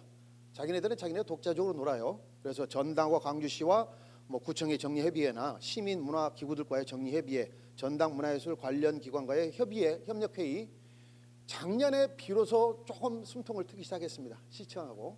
그래서 뭐 프린지 페스티벌을 같이 하자고 하니까 ACC에서 콧방귀 끼워버렸거든요. 그러다가 이제 프린지 페스티벌이 사람들이 많이 모여드니까 이 ACC와 광주시가 프린지 페스티벌이라는 그런 하나의 프로그램을 가지고 조금 협치를 하기 시작을 했습니다. 그겁니다. 그 다음에 이제 광주를 상징하는 콘텐츠 개발, ACC는 관심이 없죠. 광주를 위한 뭐 콘텐츠 개발, 그건 별로 ACC가 관심을 기울이지 않고 있는 부분입니다. 그렇다면 ACC의 업무를 정상화하기 위해서 가장 중요한 것은 전당장 선임이 빠른 시일 내에 돼야 되는데, 지금까지 5차례 전당장 선임이 무산돼 버렸습니다. 지난번에 역시 무산됐고, 물론 여러 가지 이유가 있습니다. 여러 가지가 이유가 있기 때문에 무산됐는데, 그러다 보니까 지금 직무대행 체제로 운영이 되고 있죠. 직무대행 체제로 운영이 되고 있다 보니까 조직이 효율적으로 운영되지 못해요. 조직이 효율적으로 운영되지 못하니까 원래 그들이 해야 될 콘텐츠 개발이나 창작자 별로 어떤 창의성이나 아니면은 자발성이 없습니다. 거의 대부분 뭐 외국 거 수입에다 이 공연을 하든지 전시를 하든지 하는 그러한 수준의 그 작업밖에 하지 못하는 것이죠. 이런 부분은 사실은 아특법의 연장과도 굉장히 관련이 많이 있죠. 그래서 아특법 연장과 관련해서 앞으로 어떠한 그런 노력들이 필요할지도 저희들이 조금 파악을 해봐야 될 것 같습니다. 그 다음에 이제 제가 이제 말씀드리고 싶은 하나의 중요한 키 포인트로서 이제 개인의 창의적 능력을 발산할 수 있는 창의 공간이 과연 어떻게 마련이 돼야 되느냐. 저는 이제 광주시나 아니면 문화재단에서 지원하는 프로그램에 주로 이제 단체를 지원하게 되는데, 단체를 지원하는 프로그램 내에 개인에 대한 지원의 어떤 프로그램을 반드시 집어넣도록 해서 어떤 네트워크가 없는 개인들에게도 이 창의적 능력을 발휘할 수 있는 그런 어떤 창구를 저는 마련해 줘야 된다고 생각을 하고요. 그 다음에 또 한 가지는 이제 국제 교류가 굉장히 중요한 부분인데, 국제 교류에 관련해서 ACC도 그렇고 문화재단도 그렇고 광주시도 그렇고 국제 교류 부분에 대해서 굉장히 소홀히 하고 있습니다. 더군다나 아시아 문화 전당 같은 경우에는 연구하고 교류하고 함께 섞어서 교류를 완전히 통폐합시켜 버렸어요. 이런 부분은 광주의 아시아 문화 전당이나 아니면 광주의 문화 발전을 위해서 굉장히 어떻게 보면은 불합리한 부분이면서 광주의 문화 발전에 좀 긍정적인 효과보다는 부정적인 효과가 더 많은 그런 부분이라고 생각을 합니다. 그래서 국제 교류의 활성화를 위해서 이런 문화 관련 단체들이 조금 조직적으로 노력을 해야 되고, 거기에 덧붙여서 저는 전공이 이슬람 문화입니다. 그래서 이슬람이라는 이 개념에 대해서 지나치게 종교적인 부분으로 접근할 필요는 없다. 문화적인 부분으로 접근을 한다면 광주를 특화시킬 수 있는 하나의 실마리를 이슬람에서 충분히 찾을 수 있다고 저는 생각을 하고, 이제 이슬람으로 만약에 광주가 특화된 어떠한 도시 기능을 찾는다면 저는 그걸 예를 들어서 뭐 할랄 음식 산업도 있을 것이고, 그다음에 이슬람과 관련된 뭐 문화 관광 프로그램의 개발이랄지 아니면 이런 다양한 문화 산업과 이슬람과 연결시킬 수 있는 그러한 고리를 충분히 만들 수 있고, 아니면 아시아 문화 전당에 이슬람 문화관이라는 그러한 문화관을 유치해서 좀 활성화를 시키는 그러한 방안도 하나의 중요한 방법이 되지 않을까라는 그런 생각을 하면서 아무튼 저는 코드를 개인에 좀 맞추고 싶은 그러한 생각에서 개인의 능력을, 창의적 능력을 활성화할 수 있는 그런 부분에 좀 더 많은 관심을 기울여야 되니까 하는 그런 생각을 해봅니다. 이상입니다. 예, 고맙습니다. 우리 전반적으로 광주 문화 도시 또 문화 중심 도시가 나갈 방향에 대해서 말씀해 주셨고 아주 또 세밀히 우리가 지금 현재 지원 사업이나 되고 있는 어떤 그런 진행적인 사업들의 어떤 그런 문제점 또 앞으로 그것을 개선할 방향에 대해서 포커스를 맞춰서 좋은 말씀을 많이 해주셨습니다. 예, 감사드립니다. 자, 저희가 이렇게까지 지정 주제 발표와 지정 토론 네 분의 얘기를 들었습니다. 시간이 한 30분 남았는데요. 먼저 우리 발표하신 우리 김아린 교수님께서 지정 토론에서 특별히 먼저 말씀을 간단히 해주시고 또 우리 아까 서두에서 제가 말씀드렸듯이 이 문화에 대해서는 또 이야기할 것이 많이 있고 또 합니다. 그리고 이따 끝날 때 얘기를 하려고 했지만 일자리 창출해서 저 포럼을 제가 11차례 거의 다 왔는데요. 이렇게 구체적으로 또 숫자까지 나오고 그런 거는 좀 보질 못했는데 여기 문화는 우리가 나중에 일자리 창출에 대해서는 이야기할 것이 많고 또 제시할 것도 많고 또 사업도 할 것도 많이 있지 않은가 이렇게 생각됩니다. 자, 우선 먼저 김아린 교수님에게 마이크를 드리겠습니다. 예, 여러 지적 감사드립니다. 대부분 공감하고요. 조금 더 이제 세밀화한 플랜을 만들려면 이제 우리 장단기 계획 그런 것도 한번 고민해봐야 될 것 같습니다만 우선 첫 번째로 말씀드리고 싶은 것 중에 하나는 이제 임만식 회장님이 말씀하셨던 기초예술 이른바 이 부분에서의 그것도 일자리면 일자리죠. 이게 이 자기의 전문 분야의 예술 분야를 어떻게 지속하면서 향상시킬 수 있는가라는 고민이 함께 있어야 됩니다. 이건 주로 이제 문화 일자리 중심으로 고민을 해서 그 분야에 대한 어떤 정책이나 지원 제도 부분은 말씀을 안 드렸지만 나중에 좀 더 고민해 봐야 되겠지만 예를 들면 뭐 저희가 뉴욕이나 런던 같은 도시는 뮤지컬 가서 반드시 보거나 한단 말이에요. 그 뮤지컬 하나가 그 도시의 어떤 그 매력이기도 하고 관광 포인트이기도 하고 직접 고용도 되고 간접 고용도 굉장히 많은 효과를 누리고 있습니다. 그래서 오래 전부터 광주에서도 뭐 5월을 주제로 한 뮤지컬 혹은 공연 아까 회장님께서 지적하셨듯이 상설 장기 공연이 필요하죠. 광주에 가면 광주에 가야만 볼 수 있는 프로그램들을 빨리 개발해야 한다고 생각합니다. 개발해야 되고 이것을 할 수 있는 전속 공연 극단들을 이제 만들어내는 것이 우리가 아는 그 이미 유명한 난타 같은 것은 뭐 여러 팀도 있고 그다음에 이것이 우리나라에 오는 관광객들의 필수 코스 중에 하나로 자리 잡고 있거든요. 그러니까 예를 들면 광주도 5월로 인해서 많은 사람들이 오고 있지만 낮에는 돌아다니면서 보지만 저녁에는 프로그램이 없거든요. 그러면 예를 들면 이제 5월에 관련된 영화를 상설로 공연 뭐 상영해주는 영화관 이런 것도 필요할 것이고 소규모라 할지라도 그다음에 이제 말씀하신 그런 공연물 이것은 한 1년 정도만 만들지 않겠습니까? 좀 더 걸리나요? 제작 기간이? 그러니까 예를 들면 대형 뮤지컬도 만들 수 있고 이제 소형도 만들 수 있고 대형은 예를 들면 정기적으로 하지 않고 뭐 5월이나 뭐 한 달에 한 번 정도를 시민도 직접 참여하는 시민 참여형 프로그램으로 이제 중국에 가면 양이모가 만든 것이 어딥니까? 거기에는 다 실제 거주민들이 참여하는 프로그램 공연들이 있으니까 그런 것을 통해서 하나 뭐 예를 들면 상설하는 극장용이 있다면 혹은 이제 이런 뭐 금남로에서 진짜 한번 할 수 있는 축제처럼 이런 것들도 한번 만들어 보는 것이 의미 있을 것 같습니다. 그래서 이것은 아까 뭐 마당극도 한번 이제 큰 무대를 만들면 좋은 것이 되겠죠. 그래서 그런 형태로 해서 광주의 브랜드도 높이고 이것이 이제 5월이 어떻게 문화예술로 자리 잡으면서 말하자면 일자리면 일자리 혹은 어떤 문화적 생산 구조로 자리 잡게 되는가 이런 것들을 지금쯤은 만들어야 될 것 같고요. 기왕 욕심 낸다면 2020년이 40주년이니까 40주년을 타겟으로 정해서 그런 것들을 하나 딱 만들어내는 것은 굉장히 해볼 만한 또 해야 될 만한 것이라고 생각합니다. 그러면 뭐 다양한 장르 예를 들면 미술 뭐 공연이 원래 종합 예술이니까요. 다 결합해서 이런 것들을 하면 이런 작업들을 통해서 기초예술을 좀 진흥시키는 이런 것들이 필요할 것 같고요. 그다음에 이제 황 교수님께서 지적한 것처럼 이제 너무 장기적 플랜 이런 고민이 있는데 이제 단기적으로 이 효과를 낼 수 있는 것들은 무엇일까 하면 서울시에서 이미 이제 많이 그런 걸 하지만 청년 혁신센터 같은 것들을 서울시는 여러 군데 배치해 놨거든요.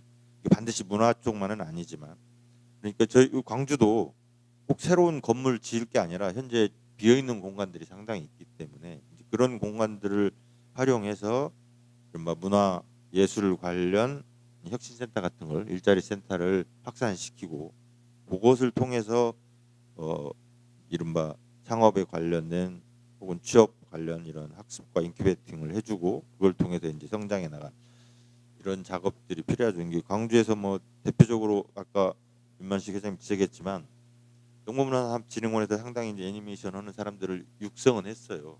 근데 이제 지원이 뭐 3년 단위로 끊기니까 끊고 또 이제 좋은 작품 만들면 원천 기술을 저 대기업에서 그냥 사가버리거나 이런 형태가 되니까 이게 안 되는 것이 많은데 이제 이런 부분들을 좀 더 섬세하게 정책적으로 봐가지고 만들어내는 작업. 그러니까 좀 더 정보문화진흥원이 역할을 좀 더 확대할 수 있도록 이런 형태를 좀 만들어주고 그것과 각 대학의 청년들 혹은 기타 일자리를 구하는 청년들과 매치업시키는 작업 이런 것은 필요하리라고 생각합니다. 그렇지만 이제 장기적으로 광주가 문화도시로 성장하고 또 성장해야 하고 적어도 향후 광주시가 지향해야 될 목표점을 놓고 볼 때 이 문화 혹은 시티 테크놀로지 혹은 휴먼 테크놀로지는 모든 분야에 적용되는 형태로 커져 나간다는 거죠. 지금 자동차는 엔진도 중요하지만 자동차의 또 70% 가까이는 IT 기술이 이제 들어와서 자동차를 이렇게 움직이고 그런 것들이 다 이제 예를 들면 자율주행 자동차가 오면 제일 필요한 게 컨텐츠라는 것이죠. 2시간 가는데 내가 감상할 수 있는 프로그램들이 자동차 안에도 어떻게 보여질 수 있을까? 이런 것들이 다 요구되기 때문에 이런 기술력들을 이제 만들어주는 작업이 필요한 것이죠.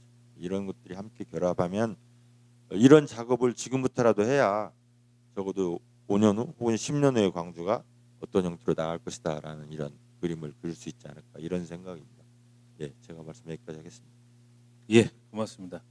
예, 우리 다양한 어떤 많은 질문이 있었습니다만서도 어쨌든 기술예술 분야에서의 어떤 공연 예술을 확대하고 또 새로 창작을 할 필요가 있고 2020년 우리가 40주년 그때에 행사를 해보자 그래서 저 같은 경우에도 사실 미스 사이공을 보고 깜짝 놀랐습니다만 헬리콥터가 직접 나온 것 같더라고요. 그래서 금남로에 진짜 탱크도 오고 총도 쏘고 거기다 마지막에 밤에 헬리콥터가 와서 연출을 한다 그러면 그 자체가 거리가 금남로가 새로 바뀌지 않을까. 또 마당극도 물론 이제 필요합니다만서도 여러 가지 그런 생각을 하게 됩니다. 예, 고맙습니다. 자, 우리 하여튼 지금까지 지정 토론과 지정 토론에서 이야기를 들었습니다만 혹시 또 플로어에서 말씀하시거나 지정 토론에서 시간이 한 20분 정도 됩니다만 남았습니다만 못다 하신 말씀 있으시면 이 기회에 말씀해 주시기 바랍니다.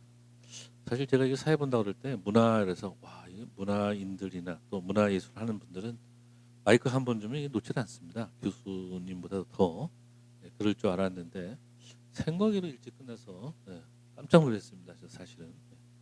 자, 우리 이정로 교수님 마이크를 잡으셨는데 네. 말씀해 먼저 우리 황 교수님 아주 좋은 코멘트를 해주셨는데요. 제가 황 교수님한테 하나 여쭤보고 싶은 게 아까 다 말씀 안 하셨으니까 뭐 장기적으로 문화 산업을 통해서 어떻게 일자리를 만들어 갈 것이냐라고 하는 노력은 당연히 해야 되겠지만 당장님 단기적으로 지금 배가 고프지 않습니까? 지금 먹고 사는 게 문제인데 그럼 단기적으로 광주시가 관심을 가져야 할 몇 가지 포인트들이 있을 것 같은데 아까 지금 개인의 창의성을 발현할 수 있는 지원 프로그램을 좀 만들자 하는 것만 하고 이 얘기를 안 했거든요. 그 나머지 얘기를 좀 더 해주시면 좋겠습니다. 얘기가 길어질 것 같은데요.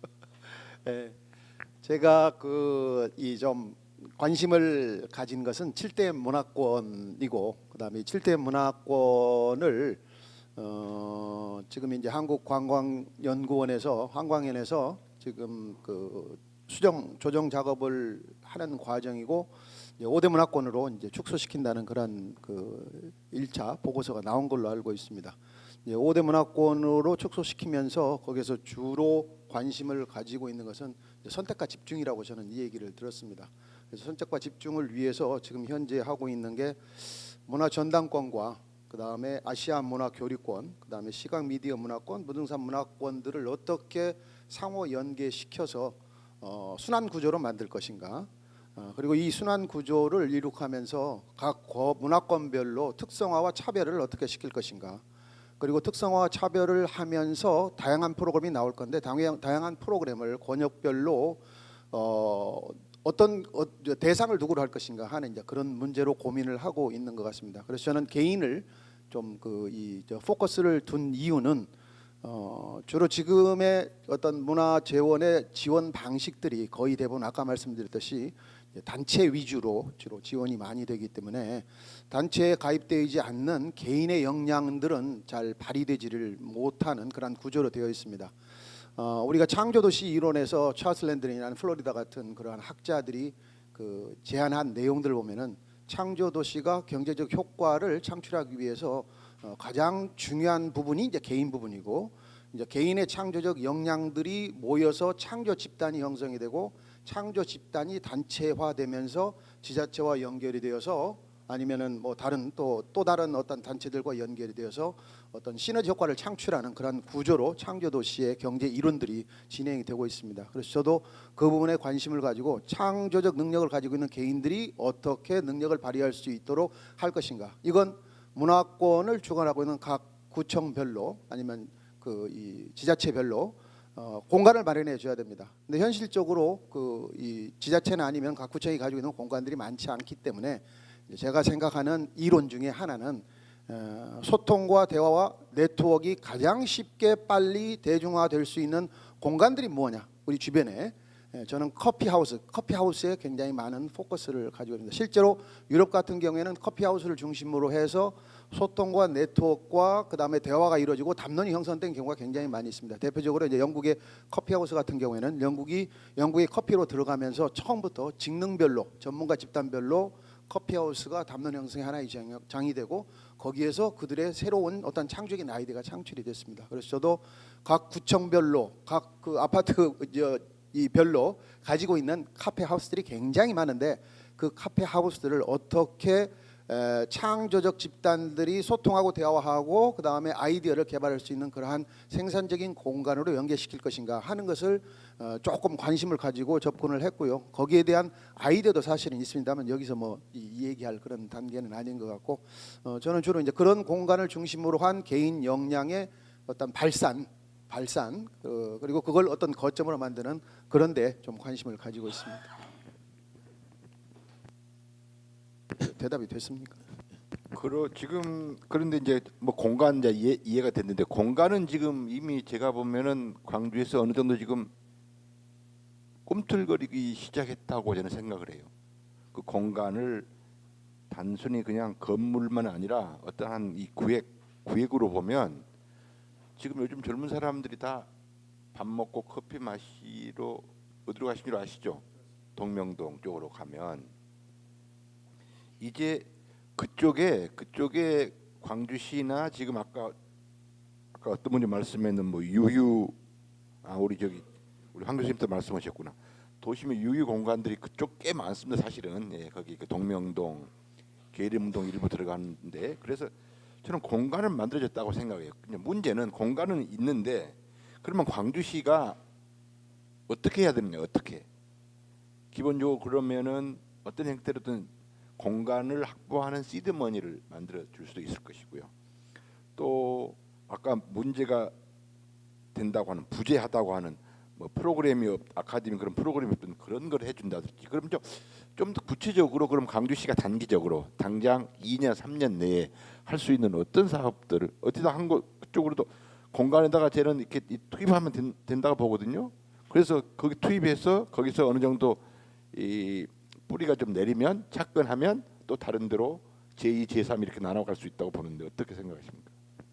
예, 우선 그 점에 대해서 옆에 우리 먼저 제가 하시고 먼저 지금, 예. 제가 가진 기본적인 아이디어 중에 하나는 거점 커피 하우스를 구청별로 지정을 하고 커피 하우스들을 그 인터넷으로 네트워크 연결하는 그런 프로그램, 그리고 네트워크 연결하는 프로그램에 이제 시에서 구청에 자금을 지원해주고 구청이 그 자금을 그 사용을 해서 그 공간들을 연결시키는 네트워크 구축을 저는 1차적인 그러한 단계로 생각을 했었습니다.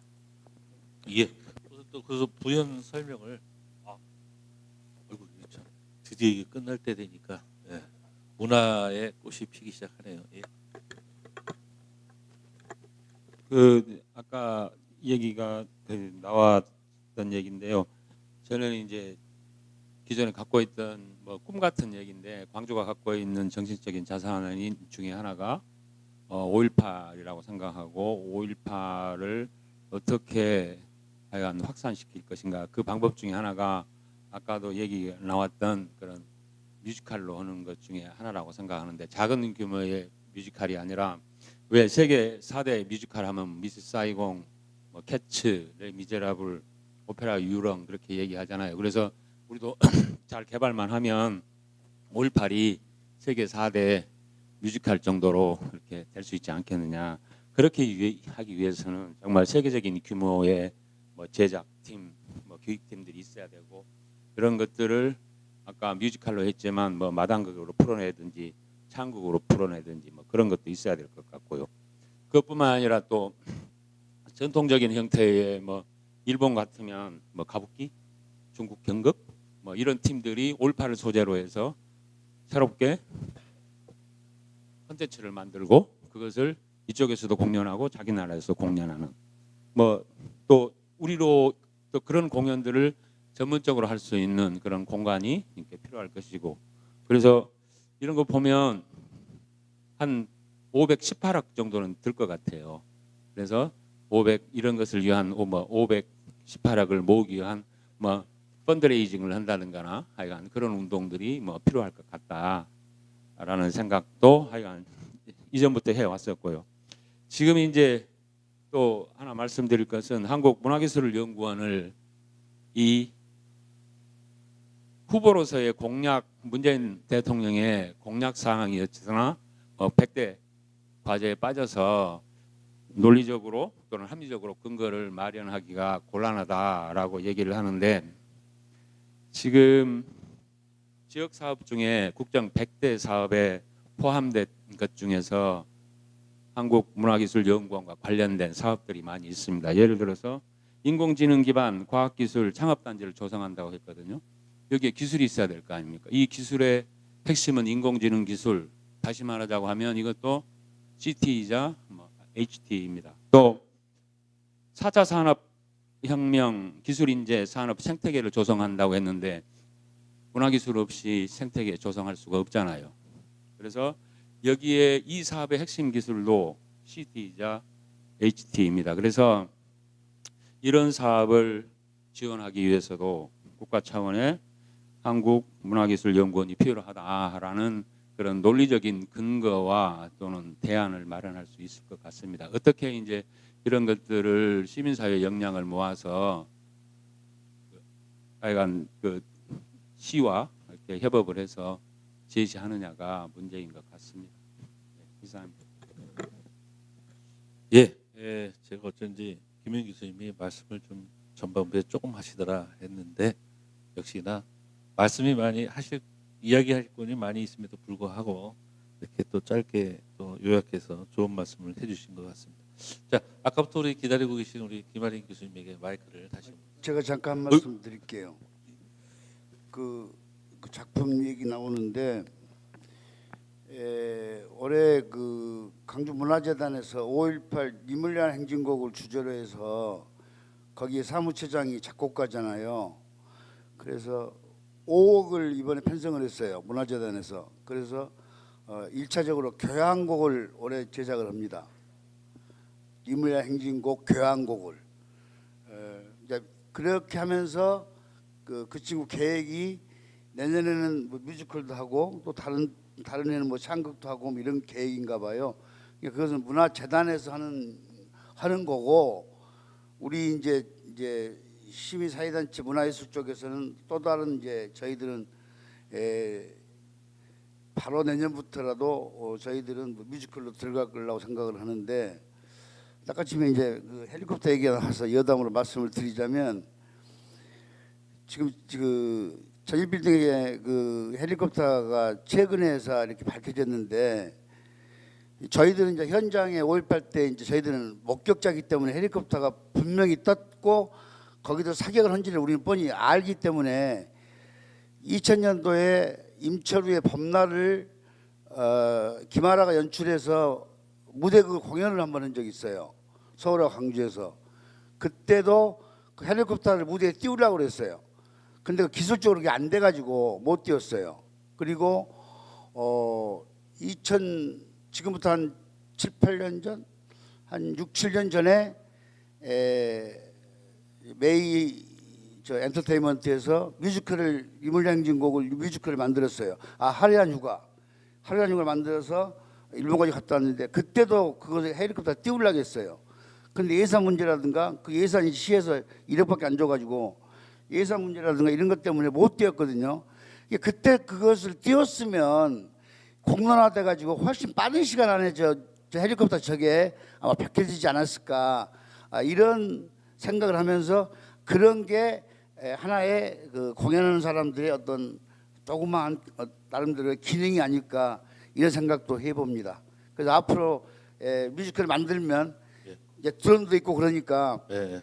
드론에다가 드론은 안 됩니다. 진짜 헬리콥터가 왔어. 그러니까 광주시 헬리콥터 그러니까 있어요. 네. 방법론에 있어서 아. 분명히 헬리콥터 띄우랍니다. 제가 그건 염려 마십시오. 예. 너무 적게 만들어서라도 너무 무리하지는 띄우랍니다. 안 하셔도 될 텐데. 드론을 만들면 돼요. 드론은 왜 아닙니다. 큰 거 헬리콥터 진짜 가야 됩니다. 소리가 다릅니다. 소리를 음향으로 때리면 되니까. 음향. 기술적인 문제니까 신경 쓰지 마시고 어쨌든 이렇게 뜨겁게 분명히. 했습니다. 자, 우리 김아린 교수님.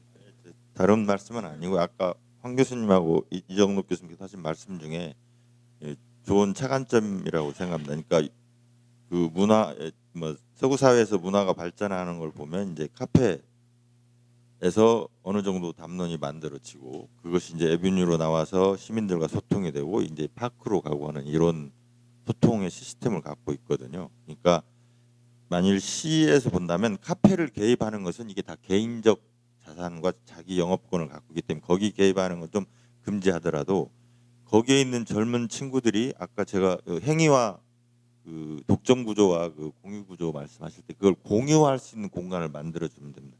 그래서 이것이 이제 이른바 청년 동명동이 지금 가장 많이 모인다면 동명동의 어느 공간에 이 청년들이 카페에서 한 이야기들을 액션화할 수 있는 이제 이런 걸 만들어 주면 되죠. 그래서 거기에 예를 들면 뭐 컴퓨터나 3D 프린터나 그다음에 뭐 이런 빔 같은 걸 설치해줘서 마음대로 활용할 수 있게 하는 거예요.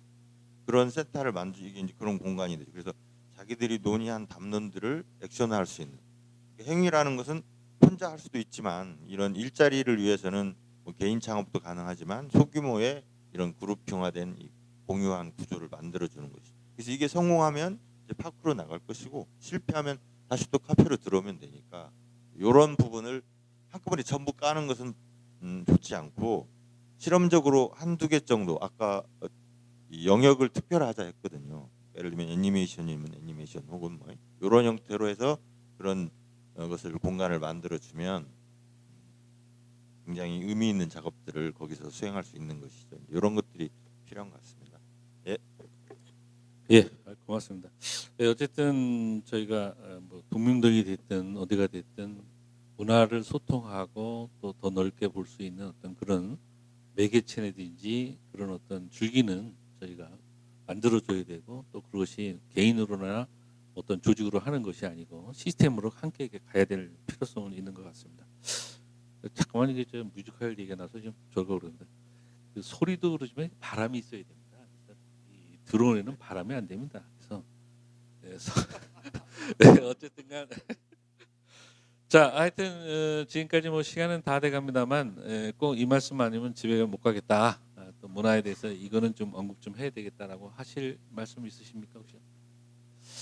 예, 특별히 없으면 이 정도로 하고 역시 문화를 하니까 참 오늘 행복합니다. 다른 여러 분야도 좀 그렇습니다만 다양한 주제와 이렇게 담론이 오고 가고 또 자유롭게 이야기할 수 있는 것도 되고 또 무엇보다도 큰 꿈을 꾸고 실제로 실현될 수 있는 그런 이야기들이 왔다 갔다 한 것 같습니다. 더 이상은 진짜 문화 일자리로 보는 것이 아니고 더 크게 보고 또 거기서 우리가 일자리를 찾고 하는 그런 것이 됐으면 어떤가 이렇게 생각합니다. 문화 일자리를 포럼을 하면서 저도 깜짝 놀란 게 하여튼 세 마디가 생각나는 것 같습니다. 크고 넓고 깊은 것 같습니다. 그래서 이런 거를 이제는 그냥 사장시키고 일회용으로 끝나는 것이 아니고 뭔가 담론을 할 수 있는 기재가 좀 필요하고 그것을 구체화할 수 있는 사업과 정책이 필요하고 거기가 저희가 참여해갖고 더 활동을 한다면 진짜 좋은 세상이고 우리가 바라는 그런 것이 아닌가 이렇게 생각을 합니다. 하여튼 새로운 시대 또 새로운 걸 기다리면서 우리 윤만식 선생님이 아까 적어서 말씀 못하셨습니다만 저도 깜짝 놀랐습니다. 진짜 좋으신 말씀하신 것 같습니다. 우리가 지금까지는 쪼그라들고 이 축소된 어떤 그런 문화 활동에서 이제는 길을 확 피고 또 지금 말씀하신 새로운 어떤 방향으로의 어떤 모색을 저희가 할 때가 아닌가 이렇게 생각하면서 마지막 우리 더 좋은 광주 일자리 포럼을 이상으로 해서 마치도록 하겠습니다. 예, 대단히 감사합니다.